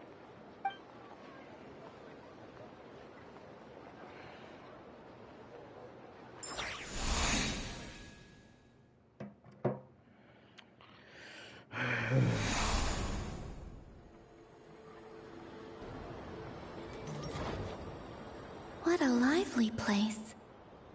I've never experienced Nasha Town like this before. Hey, you old geezer! Your hammer's rusted through! Who are you calling old geezer? Are they quarreling? I'm looking right at him! You've really gone downhill since giving your daughter free rein in the workshop. Can you even swing a hammer anymore? It shouldn't take you days just to fix a single chair! You might as well use that hammer to massage my back for all the good it's doing. Don't run your mouth, or you'll get a back massage that'll put you in bed for the rest of your life. Look, the materials haven't arrived yet, all right? You know how busy it gets in the days before moon prayer night. I'll bet you send all the materials to your little princess. Blood's always thicker than water, huh? All right, you've made your point, Uncle Koski. As soon as the materials arrive, fixing your chair will be the #1 priority. And Dad, if you've got time to chat, why don't you lend me a hand, See? Lolka knows what the score is. I guess they're friends. But the way they spoke to each other was so ugly. Then again, it wouldn't be the first time I've seen something like this. Columbina! Sing outside my door in the middle of the night one more time, and I'll unscrew your vocal cords. You hear me? Oh, Sandrone. So that was her way of trying to be friends with me. What a pity. I won't get the chance to say any ugly things in reply.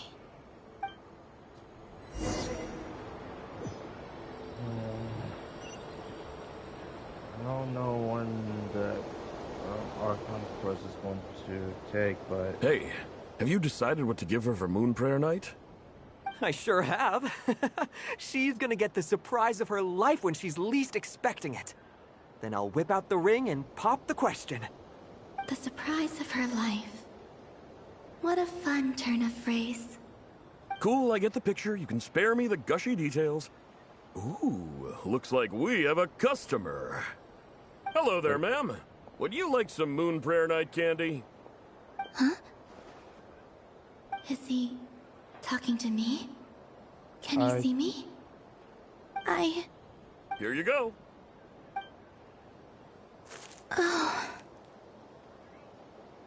Oh. It's that... Come back anytime. Right. Now, where were we? I don't know why, but I still held out hope. Don't get too hard on yourself, Columbina. The most important thing right now is to find that mage. This name thing seems super important too, but where do we even start looking?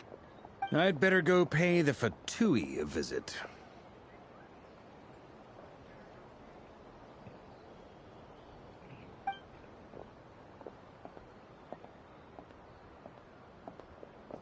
Ugh, of course, I can't even feel her.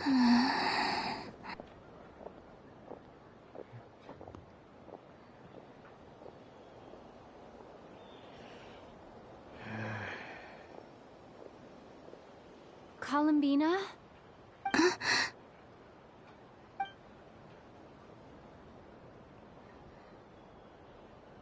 I can see her?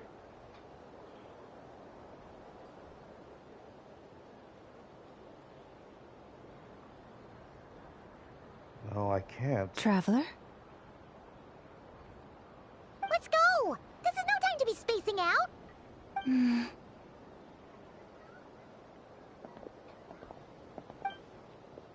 Jeez, I don't know why.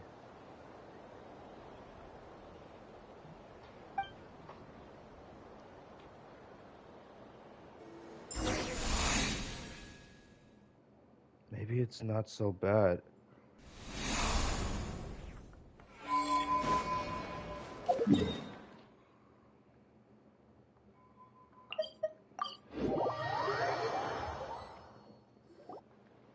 Where are they going? They mentioned a mage and... a name? So, Mr. Varka, are you acquainted with this Nicole? Or should I call her Mage N? Ah, not really. We've never met, though she has come up in conversation. From what I've gathered, Alice kinda took Nicole under her wing. Taught her how to speak in a more ladylike fashion, that kind of thing. Huh. Hard to imagine Alice as an etiquette coach. Yeah, Alice is a larger-than-life personality, I'll give you that. But then again, that's why she's able to draw such an eclectic mix of people into her inner circle. If I remember correctly, being an interesting person is actually one of her main entry requirements. So, if you ever wanted to join the Hexenzirkel, I'm sure you'd both be eligible to apply. Hey! Don't go around making promises on Alice's behalf! I wouldn't dare. I'm just trying to paint a picture of the Hexenzirkel for you. Okay, sure. Anyway, since none of us have ever met Nicole, how are we supposed to find her? We can't just go up to every woman in sight and ask, "Hey, are you Nicole?" Maybe something she's wearing will give it away? Like, a wind bloom pinned to her chest or something. never said Nicole was from Mondstadt. Oh, true. What about the tea set? That would be this young lady, then? Hmm? Wait a minute. I recognize that hair before. Hey there! Sorry to disturb you, but are you Miss Nicole? Varka, Knight of Boreas of the Knights of Favonius. Alice might have mentioned me before. Ah, have we got the wrong person? Sorry. Well, this is awkward. When I shook my head, I meant, no, Alice hasn't mentioned you before. Huh? Where is this voice coming from? My apologies. For certain reasons, I am unable to speak. This is the only way I can communicate with you.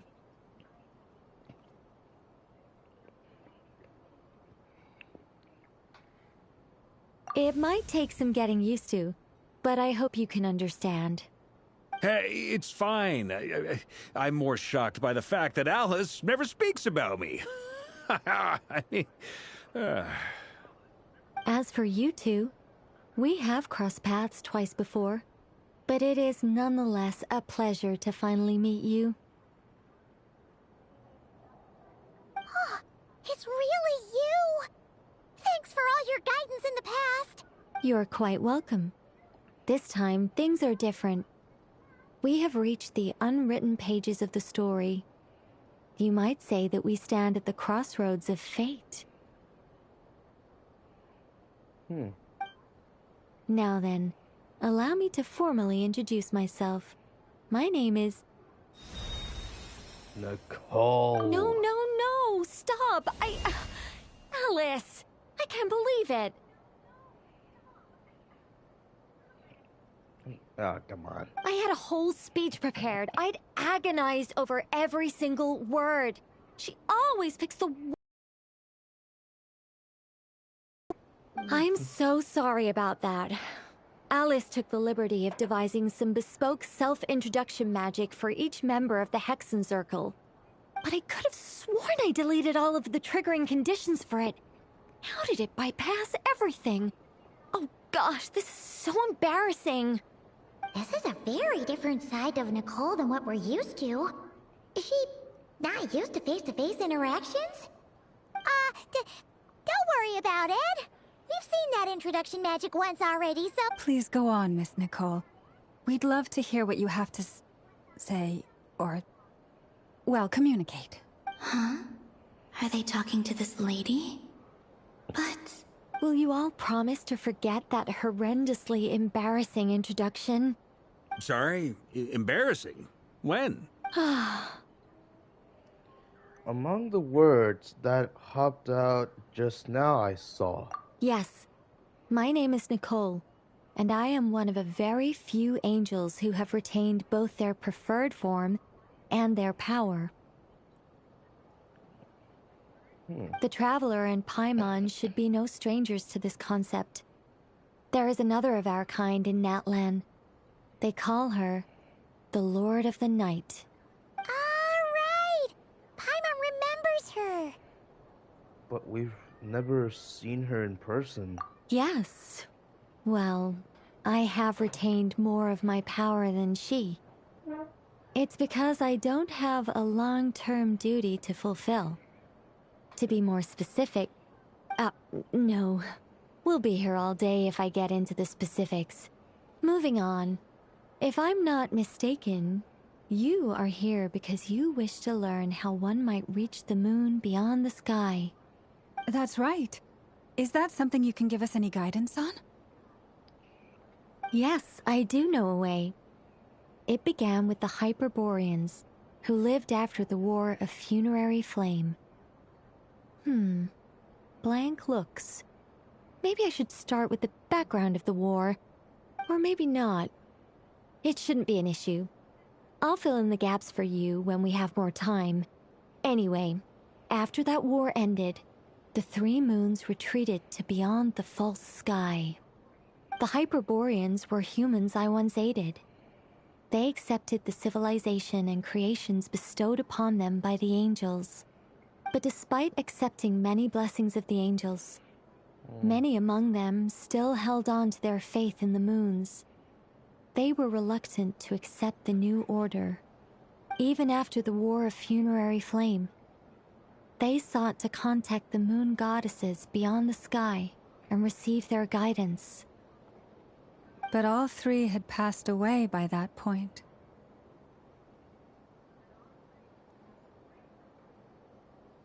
This mage has a unique method of communicating. Is she talking about the moons? Yes, but they did not know. And so, still they prayed for the moon goddess's mercy.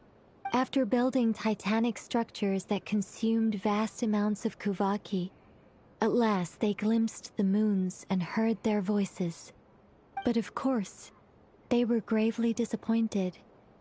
For it was then that they realized the three moon goddesses were dead. Oh, that's such a sad story. It is. Humanity was in a very sorry state at that time. The angels who had once aided them were gone, and the War of Funerary Flames had left them homeless and destitute.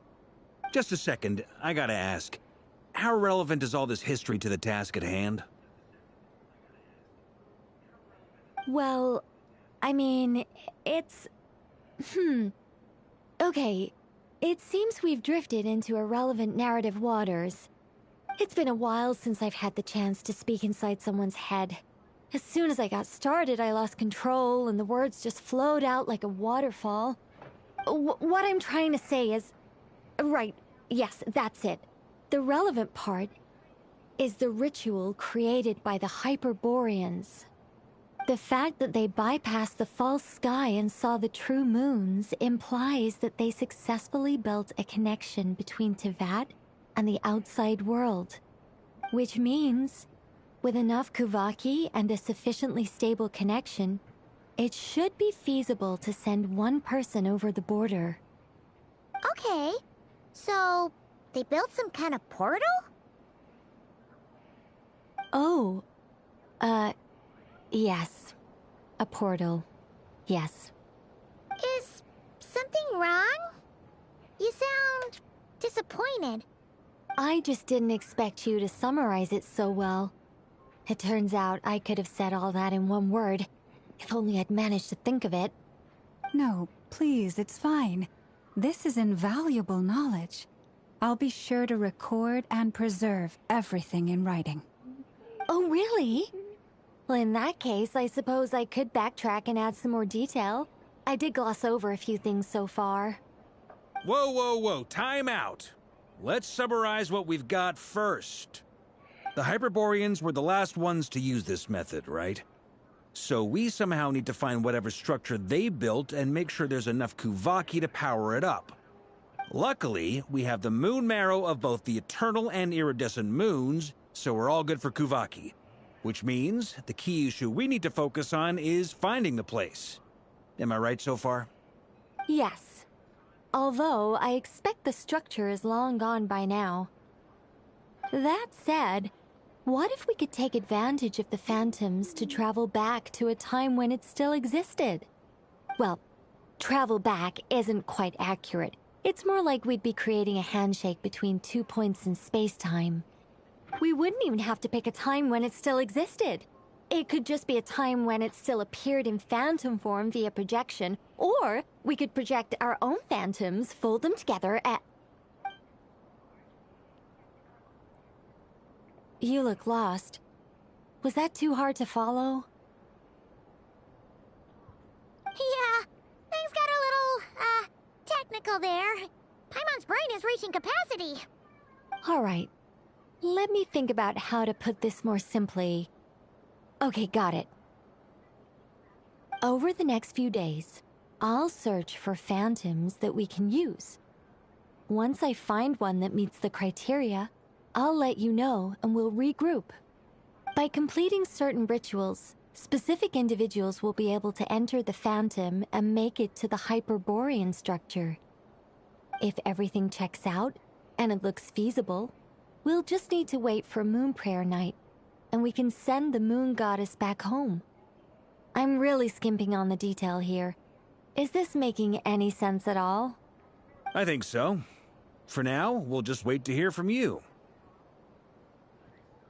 Yes. Basically, yes. Great. Counting on you. In the meantime, we'll focus on finding the Moon Goddess's name. My name? Are they looking for a way to stop me from disappearing? Excuse me, Miss... Go on, Miss Nicole. This conversation was a little all over the place. I didn't catch your name. I am Lauma, of the Frost Moon Scions. Ah, I did wonder. I noticed that you listened very intently when I spoke about Hyperborea and the moon's history. If you'd be interested, I'd love to visit you this evening and go through it again in greater detail. Also, if you were serious about making a record, it would be too risky to simply write down the raw details as is. I would suggest some tweaks. Maybe rewrite the stories as fairy tales or fables, perhaps even prayers. Anyway, we can cross that bridge when we come to it. So, see you later then? Oh, and no need to prepare anything. Just a cup of tea will do. See ya! She seems friendly. It's just... It's so nice to find someone who's actually willing to listen. I've been dying for a chance to finally go through all this systematically from start to finish. Any longer and I'd probably start forgetting it.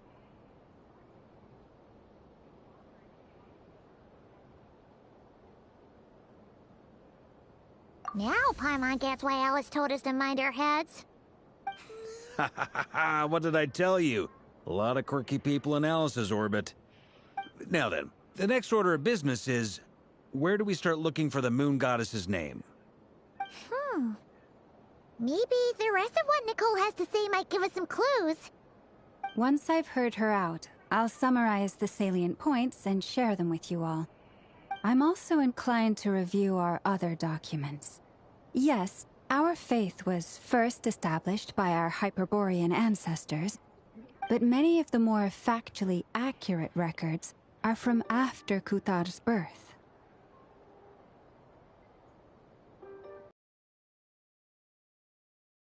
I have a hunch that the Fatui might know something too.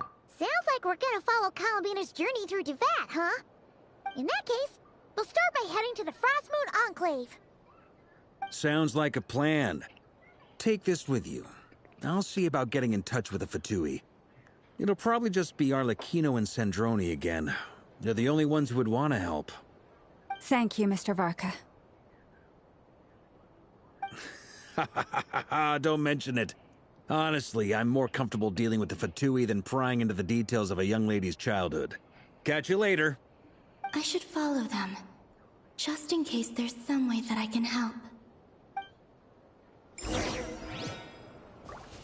Alright.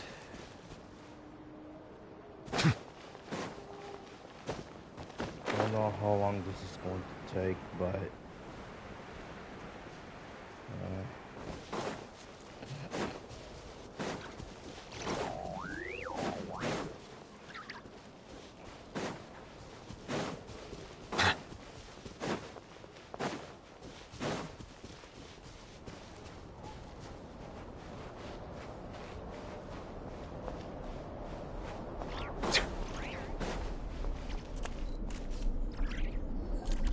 A while ago, I took the time to organize all documents in our possession that pertain to Kutar. What you see here is the material I consider reliable. You're saying there's unreliable material too? Yes. Most of the information we have was transmitted through an oral tradition, Inevitably, some of her stories were mythologized and deified over the years through countless retellings. That's why I organized them into reliable and unreliable. There's no sense seeking answers in history unless we can ensure the veracity of the historical record. Makes sense. Alright, let's take a look through.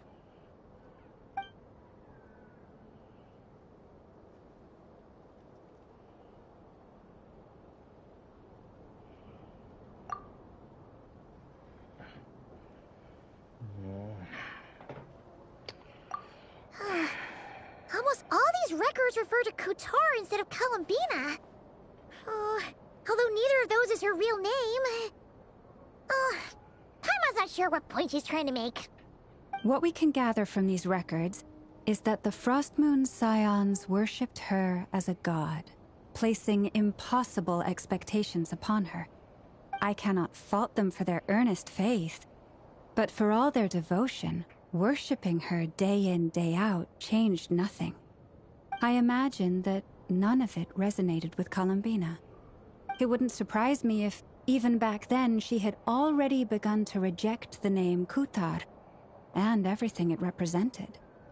Lama speaks the truth.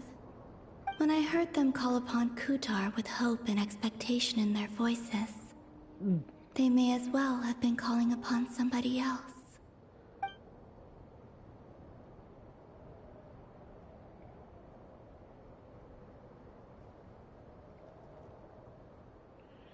When you were organizing these texts... Well, that's a bit complicated.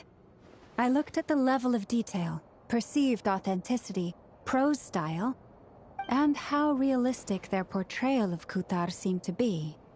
Amongst the Frostmoon Scions of today, only I know of her existence, and I alone have spoken to her face to face. As such, I know that there are certain things she simply would never do. That being said, I have sensed some changes in her lately. Changes? Me? Seems like this is getting us nowhere. For what it's worth, why don't we check the unreliable sources too? Sure. Give me a moment.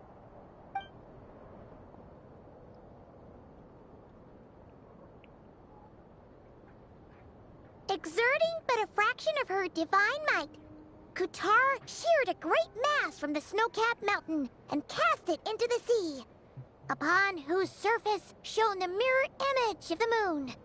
Thus was formed the island of Hisi. Yeah, right. That doesn't even begin to pass the sniff test. The 3 moons are naught but lies through and through. Only one moon has ever shone for us, and Kutar is her name. Strong. The vast majority of ancient texts are filled with fanciful tales like these. I trust you understand my criteria a little better now. Kutar did not speak, merely gazing into the distance in silence. And where her gaze landed, this was her prophecy. Clearly, whoever wrote this text never even met Kutar. Otherwise, they'd know that her eyes are always closed. What about you, Traveler? What are you reading? Seems like a collection of anecdote. I can't pronounce it. Anecdotes. Anecdote. Come on, let Paimon see. The child wished to build a wooden nest with which to shield a fledgling bird from the cold. But being so young and lacking in strength, the child could not snap the branches from the trees. Kutar was passing by. Upon seeing the child, she summoned forth the Kuhenki, who built a beautiful nest for the child. I remember that. Not knowing the meaning of Kutar's divine intervention, the child dared not to respond, and thus ran home to call their parents. But Kutar was gone. The Moon Chanter declared the event a miracle and took the nest as a relic, placing it on high for all to see. The child was named as one favored by the goddess, and was greatly respected amongst the people. Yet, no further miracles were bestowed, and this matter was forgotten in but a few years. Huh. Any thoughts after reading that? If it's true. Yeah. Columbina probably just wanted to join the kid in making nests. Ah. I had originally considered this a fabrication, because Kuthar did not perform any similar actions in subsequent records. But now that I think about it, it does seem like something Columbina would do. It's just that... She didn't know how other people would interpret her actions. She was probably worried about making things difficult for people. So, she gradually stopped joining in. Yes. Oh, that's so sad.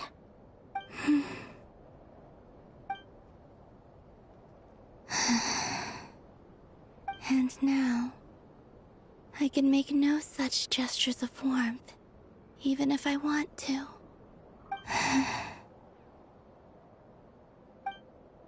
Still no name. That's a bit of a shame. But we did learn some interesting stories.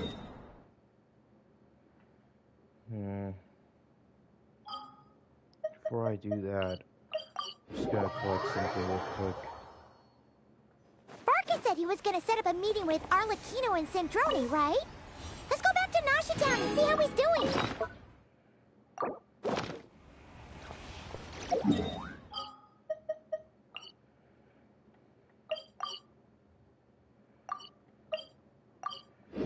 No, that's...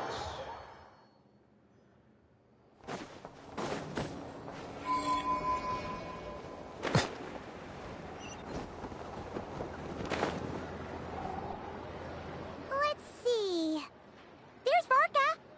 Oh, and it's Durin and Albedo too. Talk about a coincidence, we met again. Yeah, this is pretty much the same place we bumped into each other last time. I convinced them to stick around a little longer. We were all waiting on people, so I figured having a little company would help pass the time. Ah, so you've been waiting for us? Does this mean that you've already arranged things with the Fatui? Sure does. Now you're back, we can go meet up with them together. How'd your investigation at the Frost Moon Enclave go?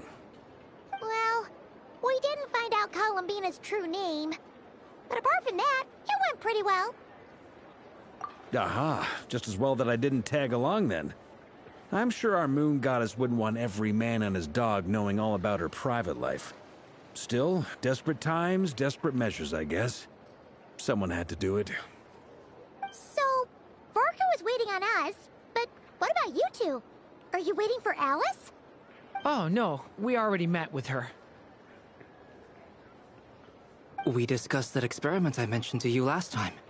Oh, and she also handed me this communication device. This looks familiar. Wait, I'm sure I saw one of these back in the Golden Apple Archipelago. That's right. I understand she informed you about the relationship between the Phantom phenomena and Tevat's borders, yes? She wants me to help her with some more experiments on that front. She said that she'll contact me through this device with more information. Ah, I see. Following instructions and making observations. Pretty common research method. Takes me right back to Albedo's lab. Wait, then who exactly are you meeting? Someone you know. Albedo's met him too. But I don't think Miss Lauma or the Grand Master have been introduced. Introductions are overrated. Especially in cases like this. It's you! So? It's not like the academia has prohibitions against going abroad. Trigger happy. Also, I applied for leave. I've been writing to Hat Guy since obtaining a human form. I've already brought him up to speed on everything that's been going on in Krai. Hat Guy? Turns out, I actually have heard that name before. Oh? Then why did you react the same way I did? I only knew the name, not the fella. But since we're all here, let's do some introductions for what it's worth. Lauma, Moon Chanter of... And I'm a Driosh from the Vahumana Darshan of the Sumeru Academia. Hat Guy. Good to see you again, Mr. Guy. I believe we last saw each other on the boat ride here. So they came to Nightcry together. Mind you, the only reason I came here is because there's someone I want to look into. Who's that? The Doctor, also known as Dottore, second of the Fatui Harbingers. Dottore. Just as I thought. From the tone of your voice, it sounds like there's bad blood between you. I was reviewing our archives and noticed that a lot of information about him was missing. Left a bad taste in my mouth. That's all there is to it. Dottore, or Zondik, as he was then known, once studied at the Academia, but he got kicked out before he could graduate.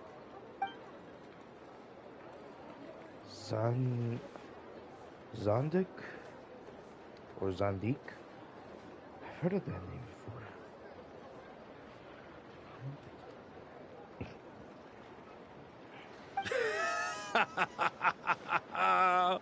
So the Harbinger's #2 man is a college dropout? How embarrassing for them. Last we heard, he was planning something. We actually heard that a few times before, even coming to Nightcry. But we haven't seen a trace of him since we got here. He only appears when something interests him. For all we know, he might have left already. But the fact he did something here at all is worth noting. It'll fill a couple extra lines in his file. Why does it sound less like a file you're writing and more like a criminal record? Anyway, we were just about to meet 2 of the other Harbingers. Want to come along? You might learn a thing or two about him there. Sure. Even though they're Harbingers, well, they're old acquaintances of ours, so, you know, when you talk to them, try to be... I got it. The Frostmoon Scion's relations with the Fatui remain tense. Forgive me if I do not attend. In that case, we'll continue assisting Miss Alice with her experiments. Good stuff. Everyone's having a fruitful time. All right, we better get going. I'll lead the way.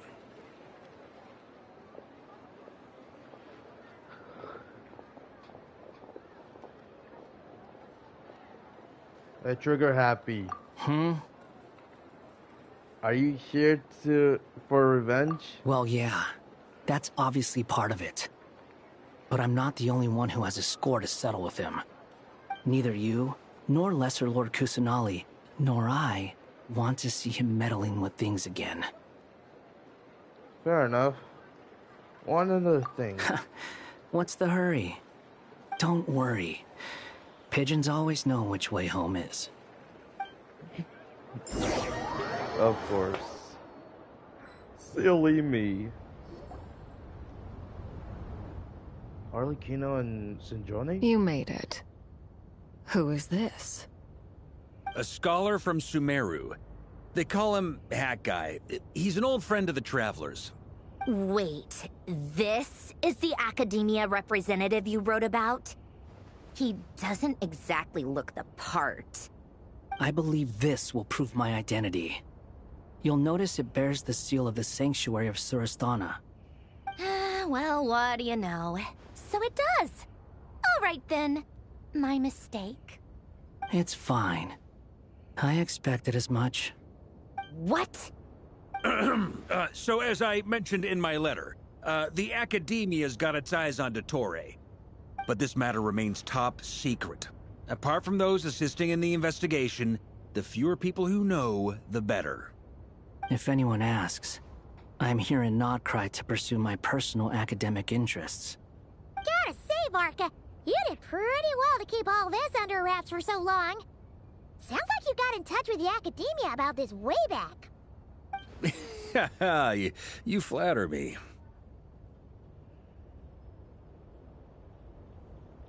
You're all Harbingers? Where do I even start? Remember that time we fought Rerir at Star Sand Shoal? He sure let me have it then, didn't he? I'll bet Dottore had that all sketched out, with me as his convenient little pawn. He could not care less about us if he tried, but hey! The feeling's mutual.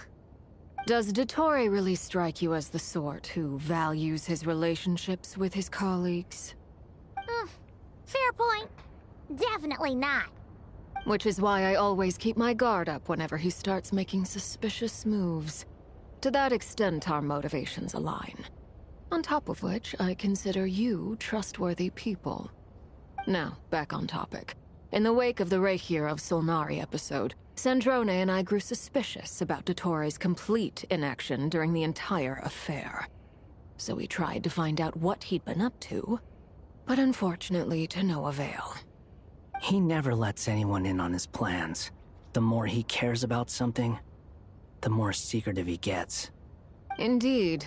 Perhaps he believes that by keeping a low profile, he can avoid trouble. But that trick isn't going to work on his colleagues. Yeah, I mean, he's been researching the ancient and he's been trying to get his paws on the moon marrows. Only an idiot would believe he doesn't have something more planned. With this in mind, I returned to Snezhnaya and relayed my thoughts to Her Majesty the Tsaritsa, entreating her to have him recalled. That's pretty direct. Did the Tsaritsa agree? Yes. I made it abundantly clear that the Fatui's business in Krai is almost concluded, and we do not need 3 harbingers in this territory. Her Majesty concurred. Accordingly, Dottore has returned at her orders. I imagine he is continuing with experiments, which no one besides he would ever have any interest in. Common sense might mean nothing to him, but he's not stupid. He knows that no good can come from opposing the Tsaritsa. Smarts alone won't get him all the way. He needs the Rooster's resources and Regrator's Mora, both of which the Tsaritsa can strip from him by waggling a finger. But doesn't he have a track record of publicly following orders while going against them in private? He probably has it down to a fine art by now. Wouldn't put it past him. We worked together on a research project once. Only briefly, but it was enough to show me that we're fundamentally different people. He has no interest in doing things methodically, stage by stage. His thoughts jump all over the place, and the moment his curiosity is satisfied, or he gets the results he wants, he disappears. The only similarity we share is that, once we set our minds on doing something, we will see it done. Whatever it takes. Oh, we definitely saw some of that in your battle with Rerir. You got so competitive. Ugh, do not remind me. Then I believe we all concur. Dottore will not simply give up. Fantastic. Now this is turning into a whole day of unpleasant memories. Ugh. Are you talking about the moon marrow stuff? He also strikes me as the kind of person to disregard experimental regulations, ruin all the equipment, and go way over budget. Then leave the first person he can find to deal with the fallout. Exactly! This one time, he was running some high-temperature experiment and the substance exploded. But does he care? No! He orders his subordinates to open the device so he can observe the results, which causes the gas inside to leak out. That gas was poisonous!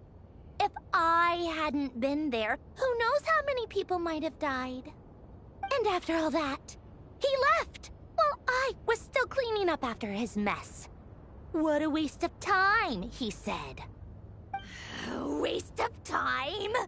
The nerve! He wasted my time! You've been bottling that up for a while, huh? Hat guy, I must say, you seem awfully familiar with internal Fatui affairs. Especially when it comes to Dottore. Thank you, Lady Harbingers, for providing such valuable information.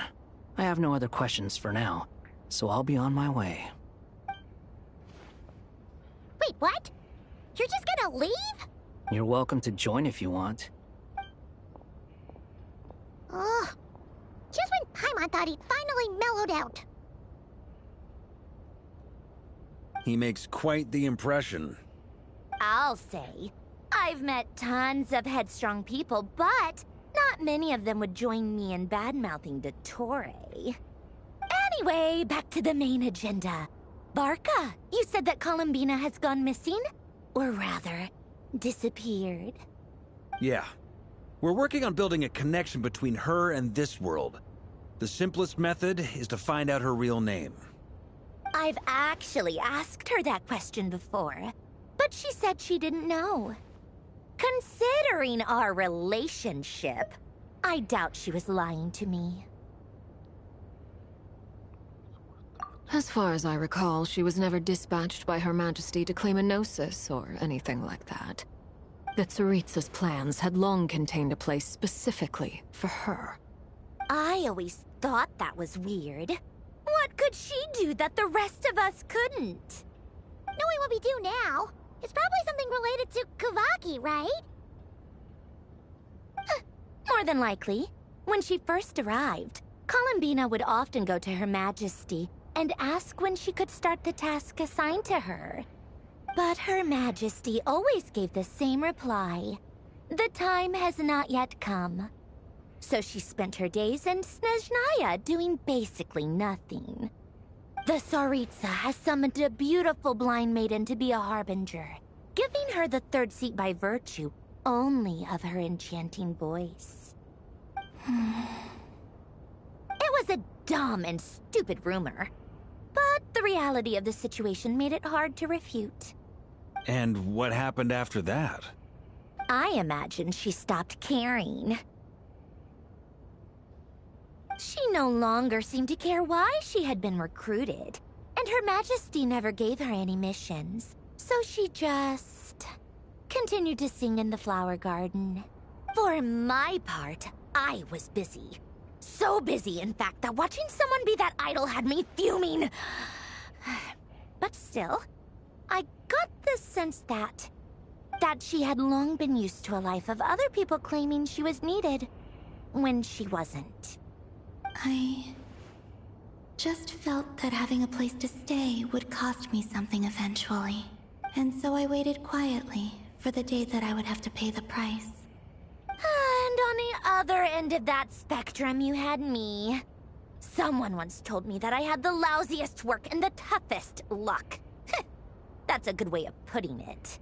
I forget who said it, but those words have always stuck with me. But you've done your job exceptionally well all this time. Because at heart, you are a conscientious person. What is it? Something come to mind? It's nothing. I'm just even more eager to learn her name now. I want to shout it to her from the rooftops. That makes sense. Nothing screams you are needed like your name shouted from across the town. Well, good luck with it. But if you ask me, Columbina is still the most shoutable name. I'm just so used to it now. After all the arguments we've had, I can't be bothered trying to remember another name for her. Nor I. Sandrone. Harlequino.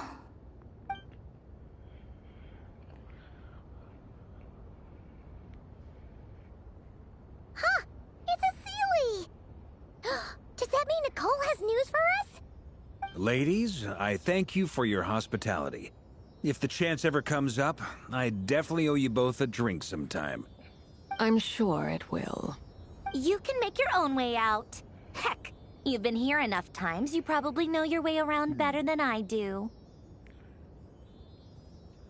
Take care, everyone. Okay! Time to do what adventurers do best. Follow that Sealy!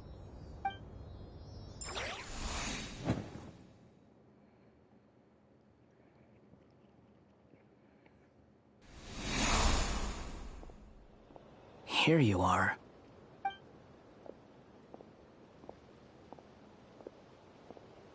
Oh, Hat Guy. How come you're back so soon? Did things go all right with the Fatui? Fine. Dotori's been summoned home by the Tsaritsa.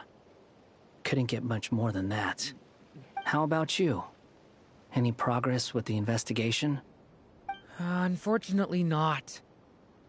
We've tried everything. Different phantoms, different locations, different points in history. But the results were the same each time. Abyssal monsters roaming the land. People crying out in despair, with no hope of being rescued. Every time I see it, I can't help but think, is this what it was like in Mondstadt when Dragonspine Durin attacked? And, if I fail in the task I've been given, will I create yet another tragedy? That's just meaningless speculation. When we encountered similar phenomena previously, I tried to interfere with those illusions, using sounds and lights to guide them. However, we could not change their fates. At most, we were able to extend their existences. Fate that has been written into Irminsul. There isn't a living thing in Teyvat that can escape its past. But Miss Alice instructed us to try to find ways to change the outcome that these phantoms face. It's an impossible task. Can't you just refuse? Since she asked us to do this, I feel like it can't truly be impossible. Or if it is, well, mages can make the impossible possible. I could not have been born as Durin otherwise. But you also said that your past 39 attempts were fruitless. That's true. But you're still going. Yes.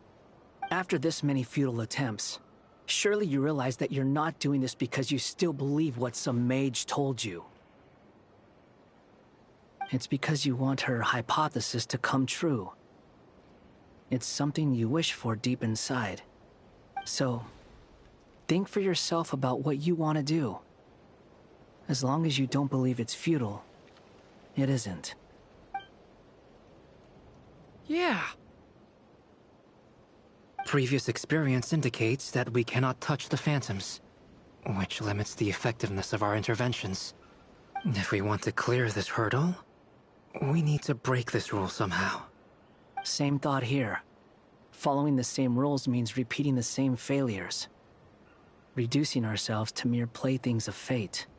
So you mean we need to figure out a way to make contact with them despite knowing that we can't? Yes, and I suspect that's something only you are capable of. Everything in Teyvat is logged in Irminsul, but the withering that once occurred in Sumeru was a sign that the Great World Tree was being corrupted. This corruption allowed things that should not have existed in Teyvat to appear. This is tantamount to rewriting reality to an extent. You're saying abyssal power might be able to affect those phantoms? No one's ever tried it before. If you're gonna try it, it'll take courage. And you have to be confident that you can control it. Is anyone there? Has anyone seen my daughter? She's missing. I have to find her. I hear someone inside. Spargana? Are you in there? Ah! If I can use my abyssal powers to warn him that there is danger here, maybe it'll change his decision. Maybe he'll stay away. Yes. The important thing is not the nature of the power, but rather how you use it. To intimidate and obstruct. Sounds about right for the Abyss. Let me try. I should be able to influence that thing. Have you seen a little girl? What? This isn't the time for that! Just run!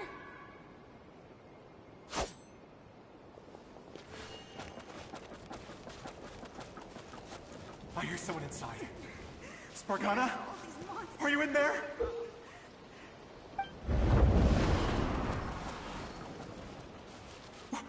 What is this? Looks dangerous. I should get out of here.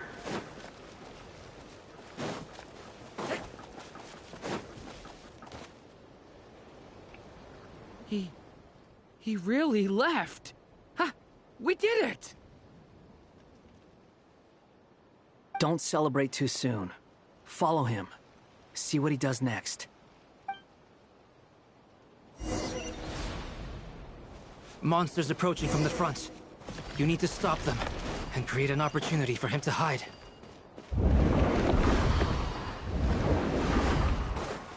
No! There's monsters ahead!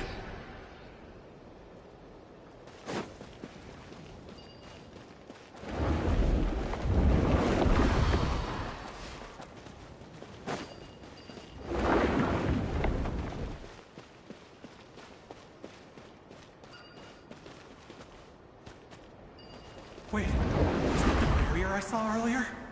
Why is it appearing now? It's as if someone's controlling it.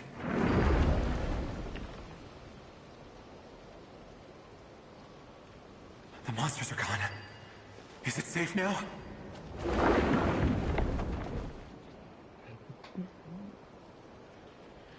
Oh. The barrier's gone too. How odd. Anyway, I guess I'll keep going. Quickly, let's keep up.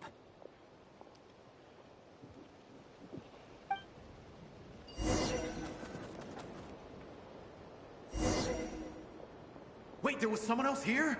Don't go any further. We've got anti-monster traps laid out everywhere. But my daughter must just be up ahead. I have to go. This way's blocked.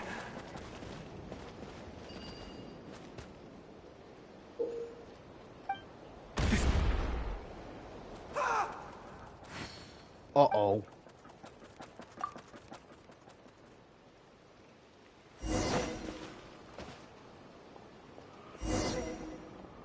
Wait, there was someone else here? Don't go any further. We've got anti-monster traps laid out everywhere. But my daughter must just be up ahead. I have to go. This way's blocked.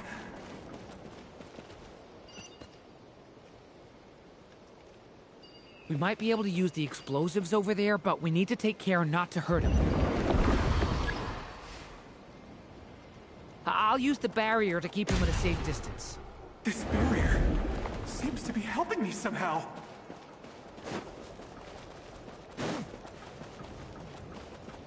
Hey! Hey! Wake up! Oh, no good. Gotta keep moving ahead.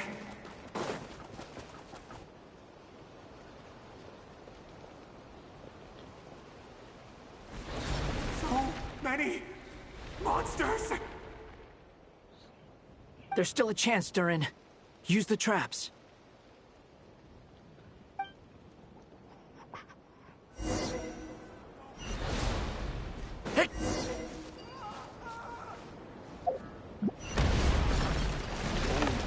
Yeah.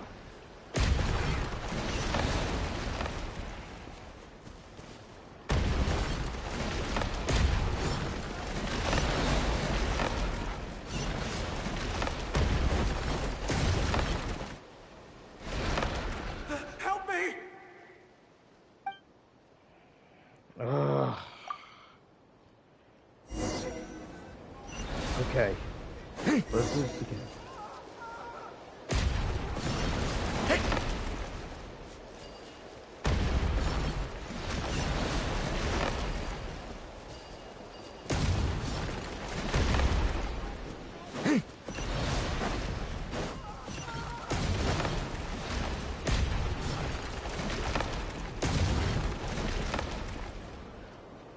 This is a new development. I've never seen this happen before.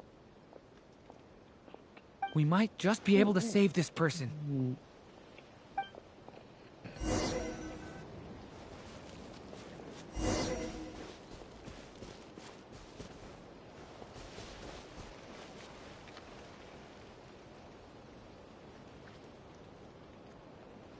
Hello there. Have you seen my daughter? Spargana's her name. She's carrying a large backpack. Get out while you still can, you fool. You won't find any survivors here. But I can't just leave her here. She must be so scared right now. Sorry. Wish I could help, but I haven't seen her. You'll just have to keep looking. Okay, thank you. If I do find her, I'll get her to shelter and come back for you. Don't bother. I've got nowhere left to go. What's that noise? Monster! No, if he goes inside, he'll be walking into a trap. Let's try this once more. This time, we have to stop him.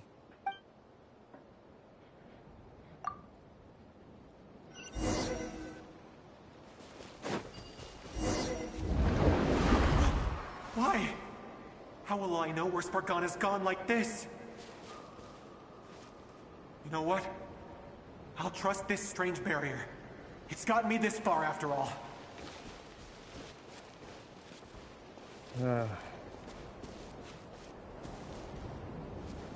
Hey!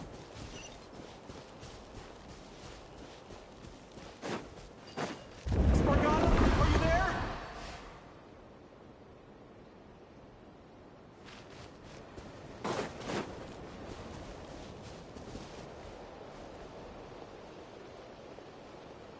Wait, why did he look at me?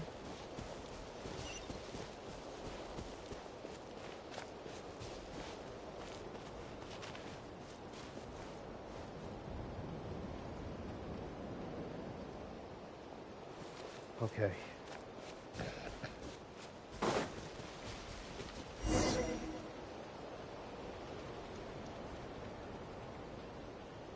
Huh? That looks like one of my daughter's books! Thank you. Thank you! Yes, it's one of hers for sure. That's her name on it right there. She left her backpack here. Is it a little girl or... Durin, just like last time. Use the explosives. Alrighty.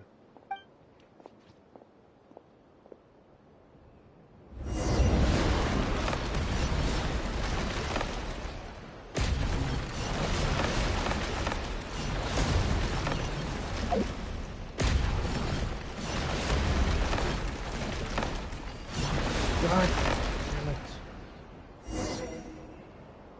What the hell? It won't work. There's not enough left. If he makes it in, he'll die. But then, this clue could be the key to him finding his daughter. It might not be the only one. Better he misses that clue than loses his life. I guess so.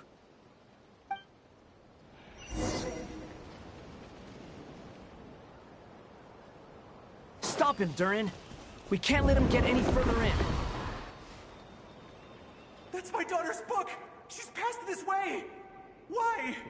Why won't you let me go in? I've searched and searched and searched just for this! But how will I find her without any clues? I no longer have anywhere else to go.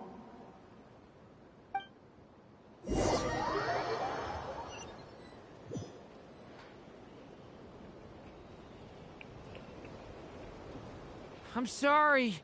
I'm so sorry. He refuses to go anywhere else. Whether he opens this door or not, all that awaits him now is death. We couldn't change his fate. Albedo? Hat Guy? Let's try one more time. I don't know how we're gonna do this, but I don't want to give up either.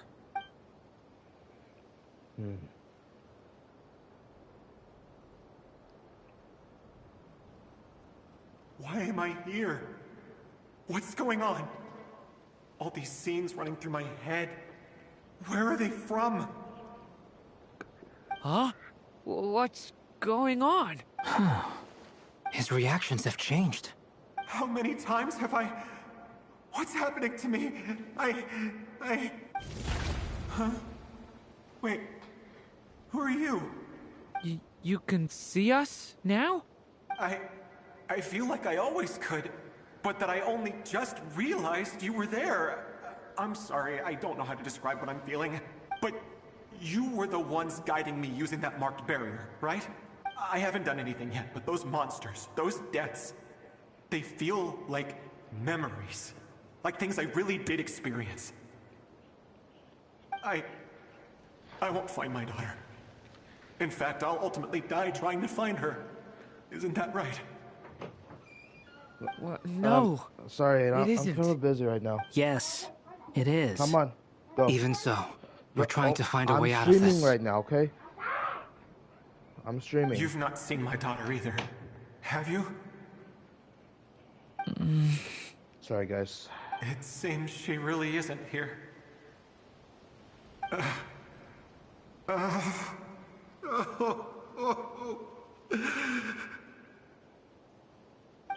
I'm sorry we couldn't help you.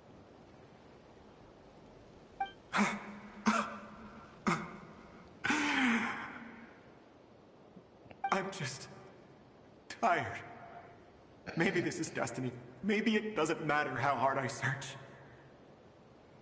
How long do I have left? Experience says 15 to 20 minutes. 15 to 20. Thank you for all your help. Let's rest a while. You look exhausted too. Now's not the time for you to start pitying us. It's not pity. I'm just realizing that I've only got 10 or so minutes left. You know?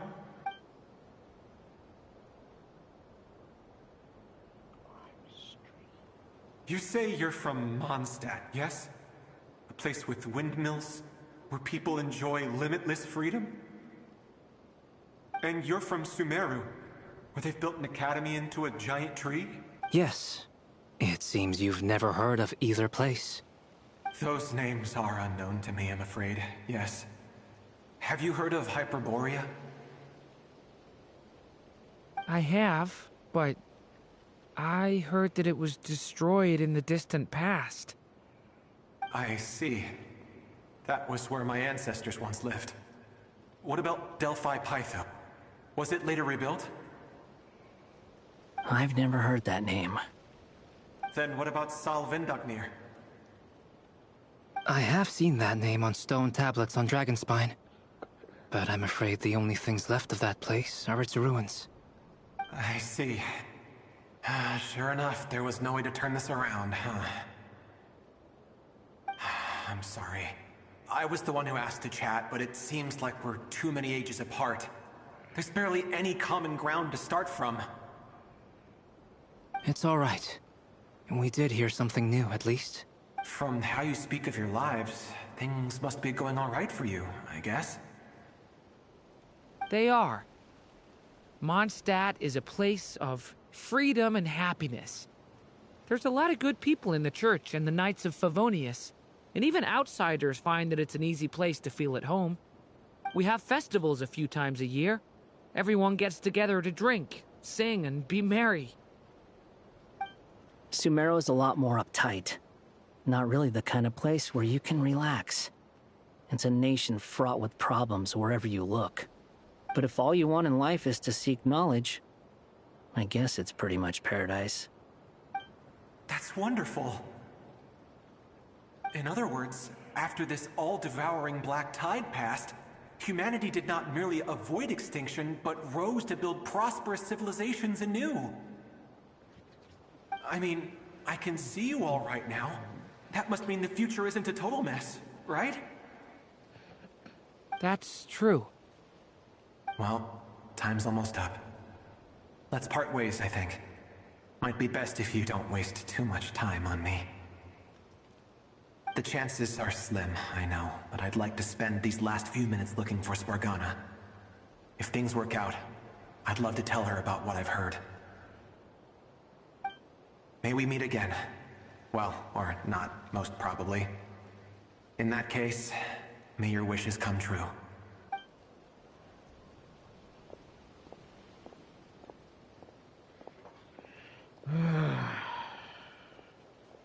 He's gone. In a few minutes, he will meet the end that was his to begin with. The ending of this tale did not change. But I believe that we've just made the most progress we have yet. May your wishes come true. If only it were so simple.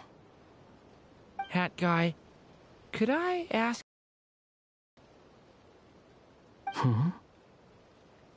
You've never talked about your past. It seems complicated, and it weighs heavily on you, too. Would you be willing to tell me about it? I mean, sometimes it's better to get things out in the open. Take that guy we try to help, for instance. At least he said goodbye with a smile, right? I know about Albedo's past. Our experiences are very similar, and he created me. As for you, you're my first friend, and you've witnessed every step I've taken. But by comparison, I know nothing about you. Either way, I mean, we're still best friends. But if I knew more about you, I might understand your thoughts a bit better. I've told you about myself. I'm a student at the academia. And what did you do before that? Prepared for the entrance exam? All right. If you really don't want to talk about it, I won't press you any further. I was a puppet built from the branches of a white tree, using technology left behind by the Conrian schools of mechanical engineering. A white tree? You mean an Irminsul tree? Yes. A branch of Irminsul that was once connected to the main tree. So you had a human creator too? Yeah. But my creator abandoned me after deciding that I was a failure. After that...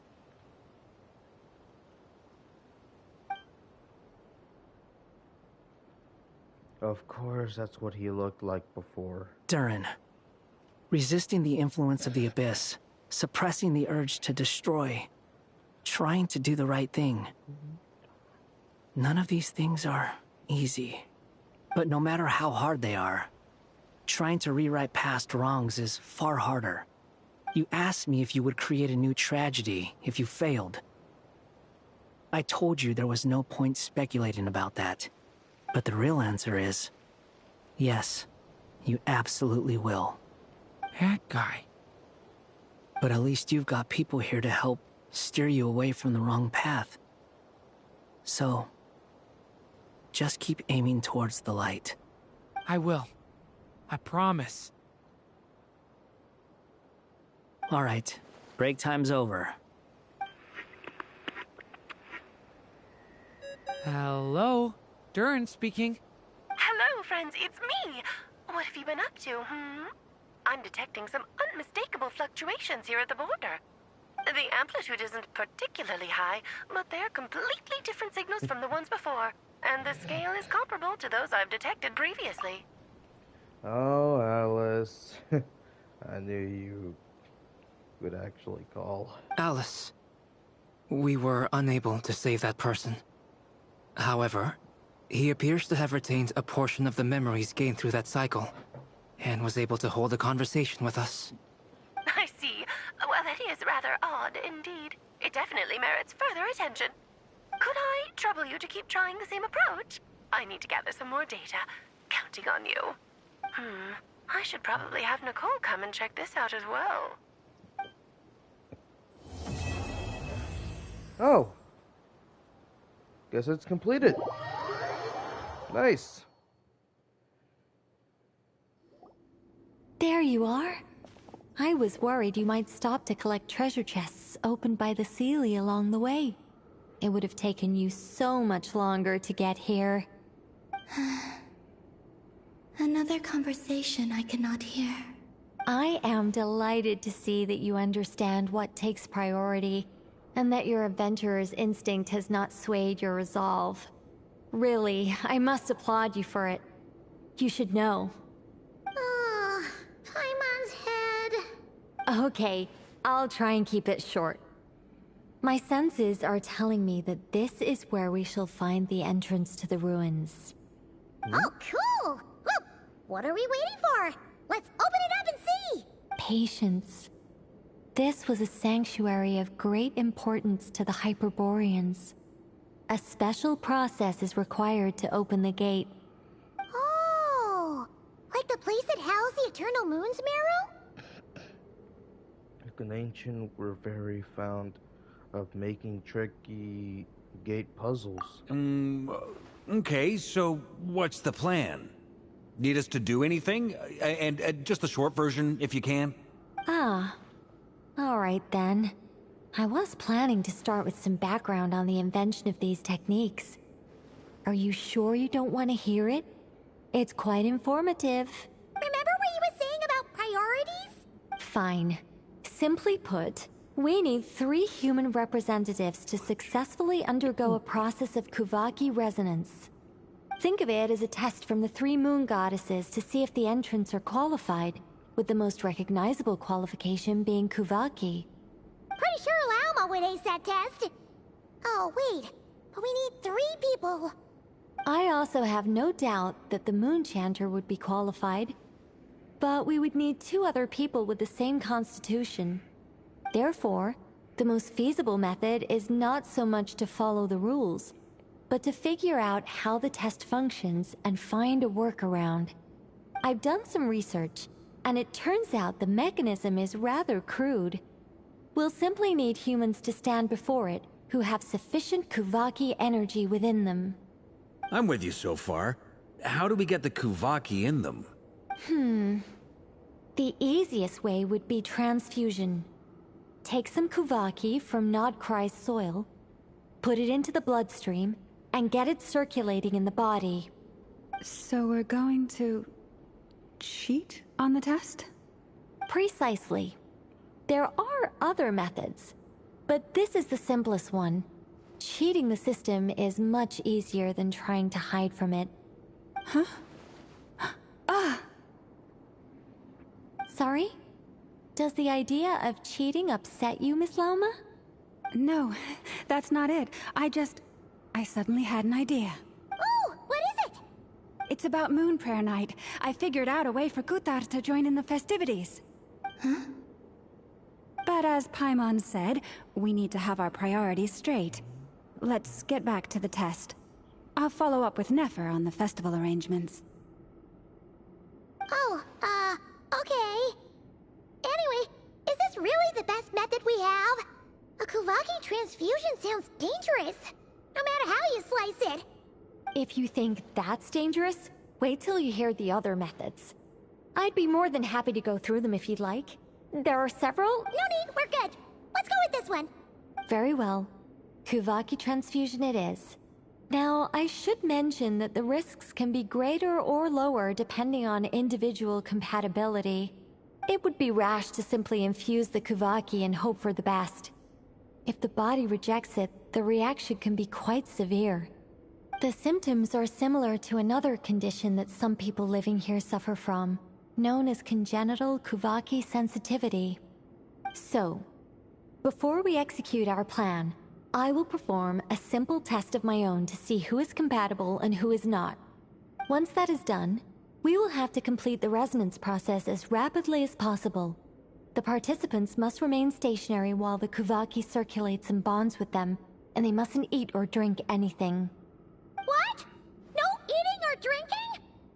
That's some hardcore fasting. They'll all be monks by the time they're through.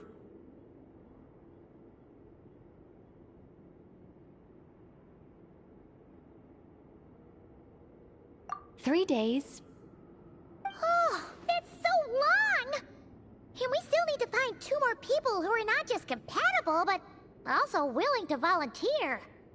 Fasting? What are they talking about? Really? Don't you want to think this through? Haha, count me in too. 3 days without food? I can handle that. Miss Nicole has made it clear that this is the easiest way. The way I see it, there's nothing else to discuss. It's time to step up. Yeah, you're right. In that case, Paimon volunteers to be captain of logistics. She'll keep the fires lit and grab some spare clothes to keep you comfortable. Then we'll start with you first, Traveler. Please step forward.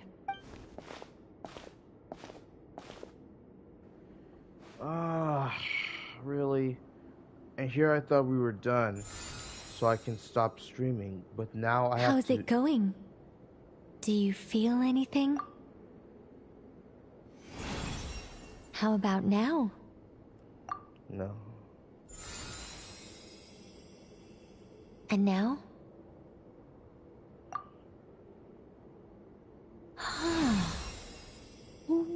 What about now?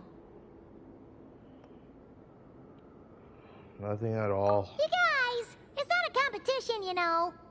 All right, I'm officially impressed.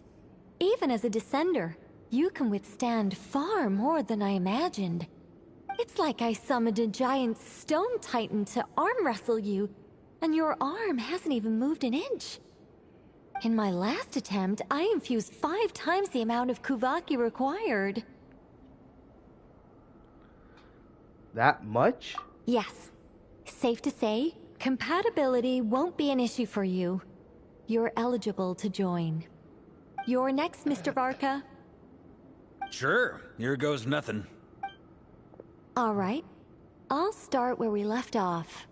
5 times the required Kuvaki dose. Whoa, whoa, whoa, hey, wait a minute. How's it going? No, not great. I kind of want to puke. Feels like I've been drinking too much. A few bottles of wine, then a big stein of Dark Horse, with some hard liquor from Liyue mixed in. You think this is funny? I just lost to a young lady in an arm wrestling contest. I'm never gonna live that down. My apologies. I'll lower the concentration and try again. Oh. How's it going now? I'm not as dizzy as last time, but I can still feel it pulsing around. In that case, you wouldn't be an ideal choice, Mr. Varka. Let's try someone else. Okay. Let's go ask some of our other friends then.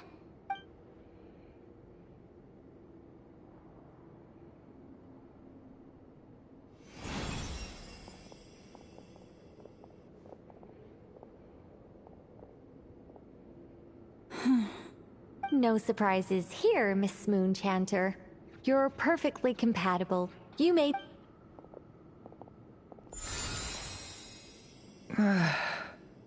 I'm getting a slight headache. Shame. You were so close. Whoa!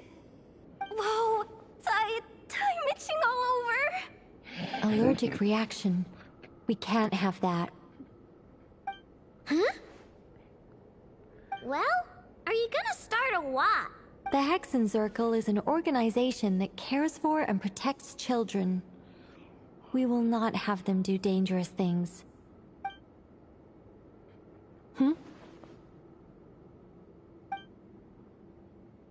Is something the matter? The candidates have to be human.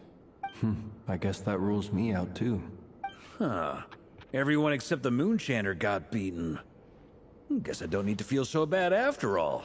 I mean, looks like this isn't gonna be as easy as we thought. Perhaps I could ask for volunteers among the Frost Moon Scions. I'll see about talking to some trusted Lightkeeper colleagues.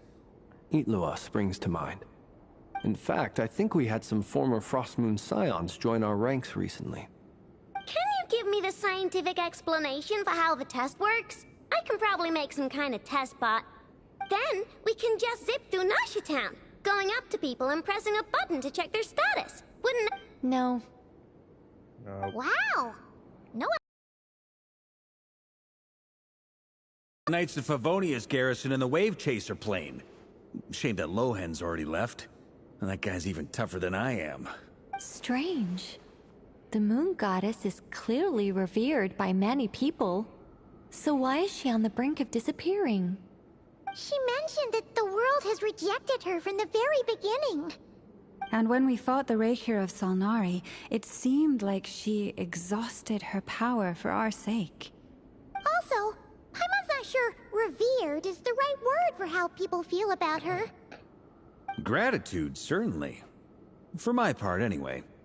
It's basic reciprocity. She helped us, so she deserves our help in return. Yeah. Even though she looked like she didn't care, she still saved a ton of people, including me. A review of the relevant data leads me to conclude that Miss Columbina is a good person. Yep, you bet! They really think so? I'm super surprised that Columbina isn't her actual name, though. I think it really suits her. It's light and graceful and... yeah, just a really pretty name. I know, right? Unfortunately, that's not our decision to make. Columbina. That was the code name the Fatui gave me. But it also came up in the song I heard when I was born. But... is that really all there is to it? What do I truly think of my own name? Is there anyone left who will still call me by that name?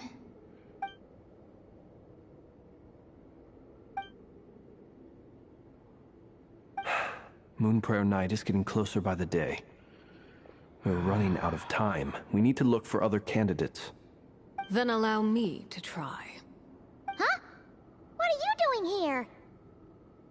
You contacted your friends via the Adventurers Guild. Sandrone has been keeping an eye out for something like that, so she informed me. Since I have the ability to accommodate a moon marrow, I should prove to be a suitable candidate.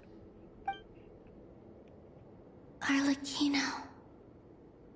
When can we begin? I see. We can begin right away.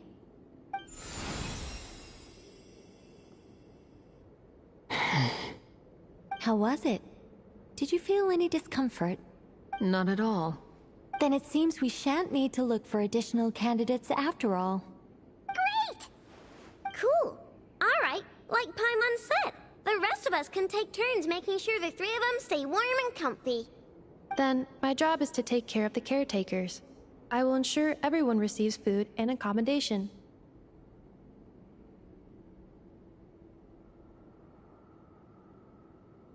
I'm ready as well.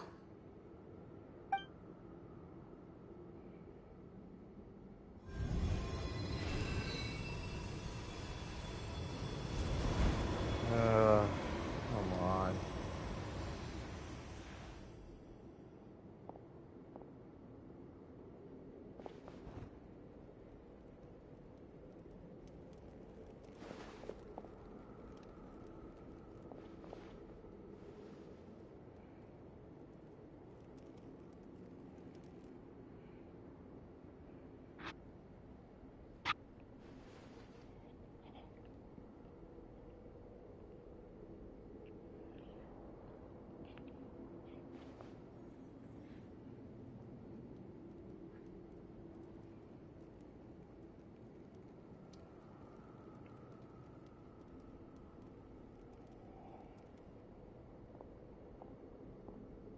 The work is done. The sacred scroll shut. The stars grow dim, the people silent. The white sun sets, the silver moon rises. O path to the temple, appear now before us.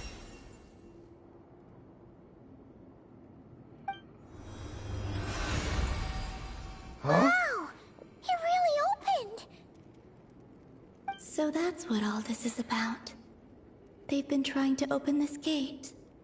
Come, let us enter. It might be best to eat something first. Take care to chew properly and swallow slowly. It will give your body time to readjust to the digestion process. They will head in soon. They will need to enter this gate.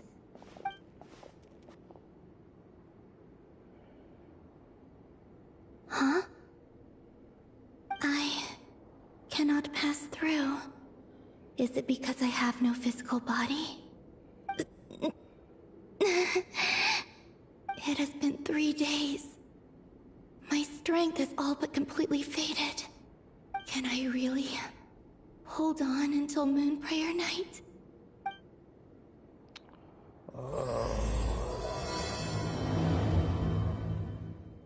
Actually, we're gonna have to at least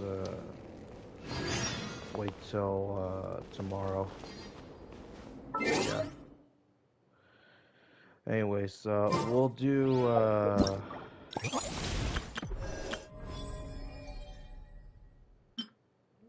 yeah.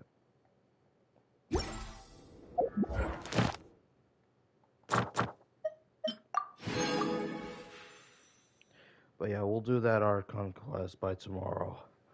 Or later, if I have the time. But mostly tomorrow we'll do. So anyways, I hope you guys enjoyed this video. Please be sure to subscribe, turn notifications on, comment what you think, and I'll see you guys on next one by tomorrow. Peace out.